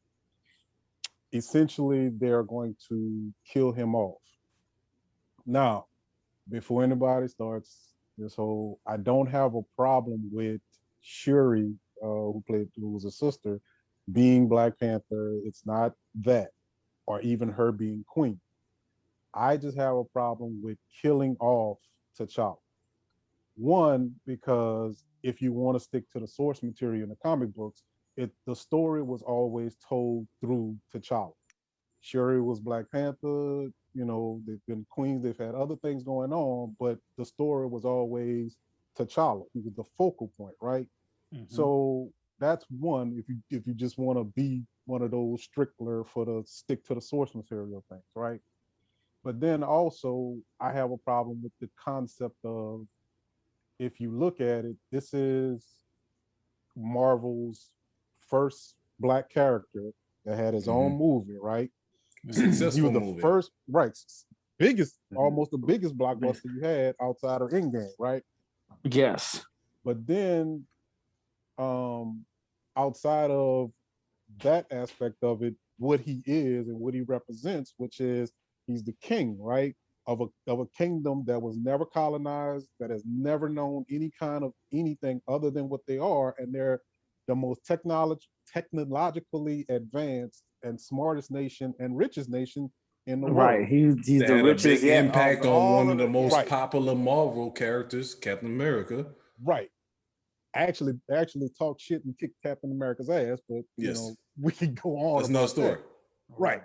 But then what you're going to now do is take that person and kill him for the third time on camera, which now sparks this disgusting debate that I'm hearing that's only seems to be coming from white people that's having this debate is, well, how are we going to kill him?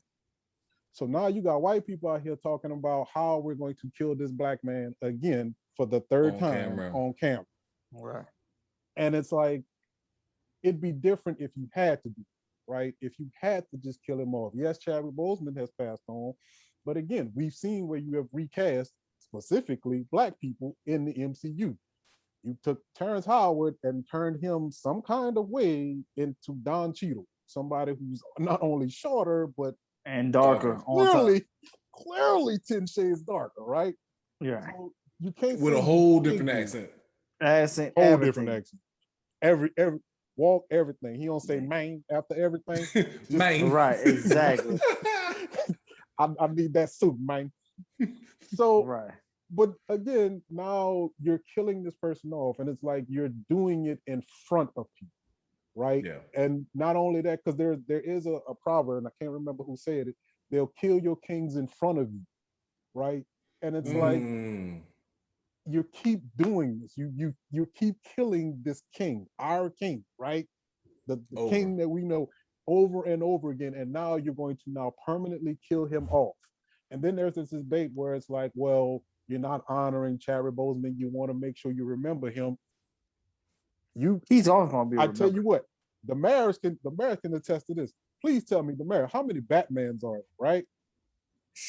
So, and every time there's a new one, there's always a debate on who's the best one. So you'll never forget about that. Michael Keaton, Adam West, like they constantly talk about these people because it's always that, well, who was the better one, right? Who was the best one? Shit, you got that with the Jokers. You got that with the Jokers. Who was the best one? So you can't say that now, recasting him and putting somebody else. Now, yes, you might not get the same quality of. But it's not the end of the world. Right. The skill set is not. The skill may not be the same, but like this, we still keeping him alive. We keeping Black Panther alive. And that's all that matters at the end of the day. And you can do it in so many different ways. Like, and I'm not even a writer like that, but it's just like now you're bringing in this whole multiverse thing, right? So okay, after this all happens, exactly he comes back. He comes back, but he looks different, right? It's the same. He's T'Challa. He just looks different because he's from another multiverse or whatever, another universe or whatever. Yeah, because you remember T'Challa and doggone Storm were married, right, in the comic books. So you're like you just said, like, you know, it's perfectly fine to just do a whole new person if you're going to start mixing these together. Especially when you already got the foundation that you can do it. So that's what I was going to get to. So it's like, at first I kind of felt like you don't recast them, you just kill them all for whatever. But after like understanding and having people tell me the backstory and just letting you know, like there's been, you know, well, first of all, in the movies, they tell you straight up, like there's multiple Black Panthers. Mm-hmm. They already tell you that in the movie that's just been out in Marvel, but when people tell me deeper in the comments, it's like, no, his sister, this and that and the other, your boy come back, Killmonger. Yeah. You know what I'm saying? Yeah. So like, to me, you got the foundation to do this. But at the same time, you can also not disrespect this particular actor by killing him off once again. And mind you, especially in this situation when it was something that was pretty much kept a secret. Right.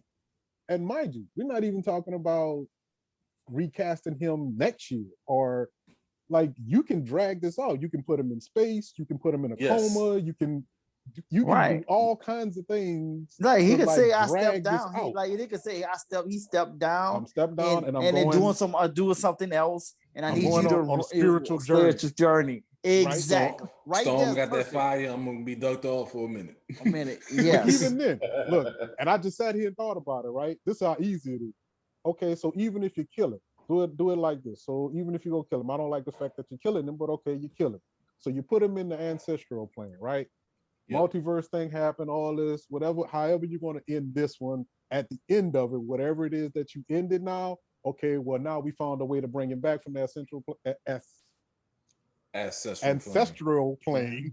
There you go. Yes. But But when we bring him back, now he got to look different, right? We're bringing his spirit. We're bringing his spirit back. But a new body. Not him in the physical. In a new body. Now, I just sat here and thought of that shit. So you can't tell. So you telling me you getting paid $20 million? You can't think of this shit on your own? Right. Exactly. Now, why can't they do like Star Wars did and just do the whole CGI with That's another thing too. That's what I thought about too. Like, why you can't? No, you can do the CGI for so long. For like the CGI for the part of him saying, "I'm going to step away." Right. Yes. And I'm gone, and then you could say something happened while he was gone. Like, like an incident happened while he was gone. And it come, then say, "Oh, when he returned back, this is what happened to me. I had to take on a new body, and this is who I am now." And perfectly fine. Because DC kind of did that with Black Lightning already. With the daughter. Yeah. And they end up bringing her back. Well, maybe that's where I got that from. Maybe I stole that from them. Yeah. But no, it's been like, it's so many movies, though. It's been so many movies that's done this, though. Yeah. And it's easy to do, right? Right. So remember, Chris Rock had the movie Down to Earth. Remember? He died, one person came in here to come back in a whole nother body. Simple. So, so it's been done. It can be done. It can be done, but it's just the fact. No, it ain't white folk. It's black people that's holding on too much to this and don't want to deal with change. And that's another issue that we have as black people. We don't like change. Mm-mm. And sometimes you gotta just embrace things for what it is if you wanted it to keep going and grow. Especially for a big movie chain like this. Chain like this. And that's what I'm about to say. I think what it is too, in black people's mind, we always associate the character with their real names. Like, nobody for the longest, I'm about to call him the wrong name. Derek Luke was Antoine Fisher. That's all we knew. That's all we knew. He was Antoine Fisher. But from Disney's point of view, the other part about it is to make it difficult because remember, he had a TV show that's coming out too. So that's the other part about it. It's a TV show that's coming out on Disney Plus. So that has to be rethought about as well.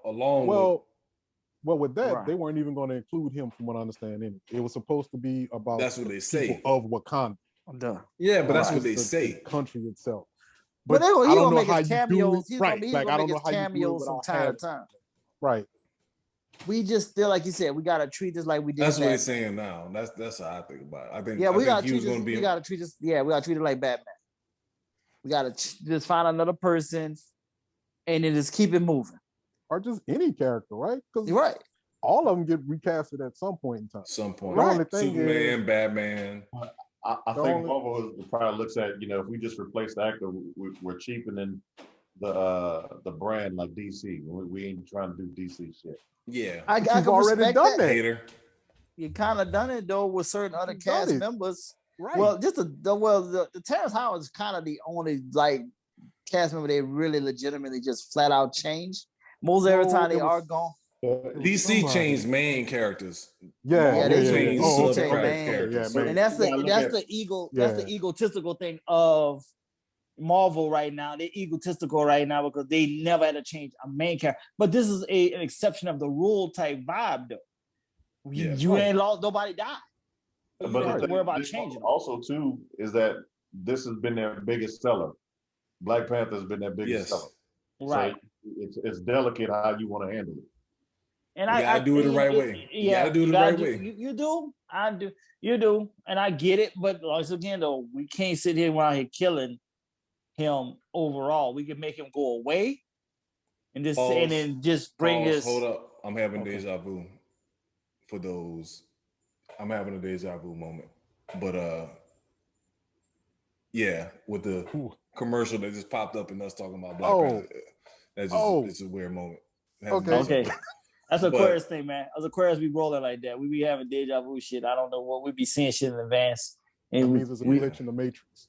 Yeah, we on some So we must be talking about something right. Bullshit. Yeah, we must be talking about something right. Yeah, right. Exactly. But we seeing people bullshit. But man. I think they're on the right path. Like between WandaVision, Falcon and Winter Soldier, and now Loki, I think they're on the right path. But guess what? But that was a trade-off, and that's what I don't like. That was the trade-off. You're gonna kill T'Challa, but you make Captain America black. That's your trade-off. Here, niggas, take this. You got a black Captain America. Now shut up. We're gonna kill the king. Yeah, yes. The guy who works for the government, propaganda, right? Propaganda. The guy who actually works for the government. Because, like you said, T'Challa if it wasn't for T'Challa, there's no Captain America, there's no Winter Soldier, there's no Black Captain America, there's almost no Iron Man. There's almost no Iron Man to a certain degree. So it's a lot of ties to this. It would have been a lot of the Avengers. It would have been the last two. Coming. Yeah, and it wouldn't be no Ant-Man either, because remember Ant-Man, the original Ant-Man, didn't he have some the technology that he gathered was partly from Wakanda? So so it's the ties to this is real. So it's levels to it though, but they'll get it together. I still remember this is still all in production. They ain't made no final decision yet. Yeah, I know. The thing that bothers me is that because you have put this narrative out, and by putting this narrative out there, now you have invited conversation, and the conversation that you have now invited is that you have white people discussing how we should kill a black man. I got you, but you know what? How Marvel roll. Right, but you know how Marvel might be though. They might set the motherfuckers up and thinking they're getting one thing and then do something totally goddamn different. I hope so. It's true. Marvel never does anything we expect them to do, neither. Nigga, like we expect that change with fucking Terrence Howard to fucking Don. Fuck that. That shit gets regardless of that, we ain't expect Thanos to be killing half of the fucking population. Even though that it was a whole comic telling you that this was going to happen, people thought ain't no way they're gonna do this on screen. You can't kill them all. Did it, nigga. Mm-hmm. But wait, it's not even so much, and that's the problem. You knew it was coming, right? Yes. You knew it was coming. Still a surprise. And it was still a surprise. Not only that, but it was like, damn, like you really like, oh shit, they really did it. Like and it was such a somber like I ain't gonna lie. It ain't hit me till it ain't hit me till when Spider-Man died. That's when it hit me. Everybody, Spider-Man, everybody. I was like, they killed the young boy. But not even how but this the simple, like I don't feel so good. Like man. Dude, the way he did it, grabbing him. Thug T on that one. Right. I like, y'all gonna kill the young boy. She was crying. Dude, she was crying her ass off when Spider-Man faded out, nigga. She was crying her ass. I was like, yo, you really crying about this? Like, hey, almost. This shit was real. The only other time I ever felt like that was Fast and the Furious. The end with Paul Walker. Driving off in the song. Exactly. You know it was over. Damn, dog. Like, shit. But Spider-Man hurts the worst. Yeah, Spider-Man did hurt the most though on that one though. But yeah, man, that's my little soapbox on that one. Where You know, I can respect. Yeah, that's a good one though. Like, but like this Marvel never let us down. It's the bigger picture. Though. Bigger picture, man. Bigger picture. Ebbtide, King, what you got? I know we got 5 minutes. Okay, well, I ain't got much to say really much. I'm like, well, we did come to the conclusion that Chris Paul is fucking who my boy was in the NFL. I can't think of. I went blank on his name now. God damn it. You're on mute, Tone Love. Tone Love, you're on mute. Who you said? Who's on the phone? Gene Upshaw. Gene Upshaw, yes. Yes, Chris Paul is the Gene Upshaw of the NBA. And I saw his picture. I couldn't think his name. Yeah. I was seeing it too though. So I've come to the conclusion of that. And then I'm not gonna lie, now that I am off the books with the state of Texas, I have a much peace with me now, and I don't have as much aggression. And I think I'm gonna be a lot more peaceful now. I might still say some reckless shit from time to time. But I might be a little boring for the next couple of weeks here because I'm just I'm gonna tell you this. I'm gonna tell you this from listeners to the podcast. They love that energy. It's gonna come back now. It ain't gonna be gone forever though. But they love the contrast. As we have one of the people on the podcast right now, Jimmy. I've had people tell me they need your energy. They need that. They need it. I actually look. Think about how long I waited to hear what he had to say about the Raiders. Richard Sherman. Richard Sherman, yeah. Yeah, the Richard Sherman thing. Like when we did get a chance to we didn't get a chance to record that. Yeah, you was get it, Jimmy. You were. Hey, what you think about Richard Sherman? I said, what the fuck? What the fuck you talking about? Richard Sherman? Nigga, fuck my whole demeanor up on that. Like, what you mean? We gonna get Richard Sherman? You owe this man a drink. Man. Oh, drink for the pressure. Get one for that one. The content was created that day. If I had your number, like, what the fuck are you doing? Oh, we potting today, yeah. We were flowing. We had a nice little. He missed my whole yeah. It's like this. Hey, like this. You push my button now, I can go left real quick. And you made me go left real quick on that Richard Sherman shit. Because I listened. I don't remember what episode that was, but I was listening to it, and bro, you was just going off about Richard Sherman. And I'm like, God damn, dude. Oh, when y'all was doing the top cornerbacks. Yes. Oh yeah. Yes. I'm like, man, this dude really don't like Richard Sherman. Because he ain't shit, bro. Because he really ain't shit. Damn. Like I've heard some people that just like, oh man, I don't like you talk shit, but this nigga really don't like Richard Sherman. Dude, I love corner. I'm like, I have a cornerback state of mind. Like they know how I roll. Like I'll say some regular shit and act like it ain't never happened. I'm right back in the mix and do it again. Because that's how corners are. You know, you gotta have a short memory, you know, no matter what, at the end of the day. I'm 5, I'm almost 5'9", I'm 5. Dude, I thought I was gonna be 6 feet, I was gonna play corner. But I was like, fuck it, I started growing, I'm like, I ain't playing this shit because I ain't got no time for this. I had the speed to do it, but I needed the height. Yeah. And I've always played that game. Like literally on Madden, I used to pick the Jets just for Aaron Glenn to piss people off. Cause they're like, what the fuck you gonna do with Aaron Glenn? Pick your ass off? That's what I'm gonna do. And I did it all the time, but like I'm a cornerback savant, dude. I love that position. That is just my favorite position in football. And Richard Sherman ain't shit. And mind you, that was just a rumor. That wasn't even like exactly. Dude, I didn't even like the fact. Yeah, I didn't even want that rumor. Yeah, dude, I was like, that shit. I gotta hear Thursday. Dude, I don't want no parts of that front running sorry ass Negro. Like I don't want to talk shit all. As he's educated, he's good. On that note, running out of time, man. Cool. Running out of time. Still fuck Richard Sherman though. Good episode again. Happy Father's Day to all the fellas. Right. Shout out to all the fellas that got off them books this year. Especially you, Carmelo. Man, he ain't never come off the books. Shout out Carmelo. Hey, Lala. Hey, Lala. Y'all be good, man. We'll be next week. And y'all be good, man.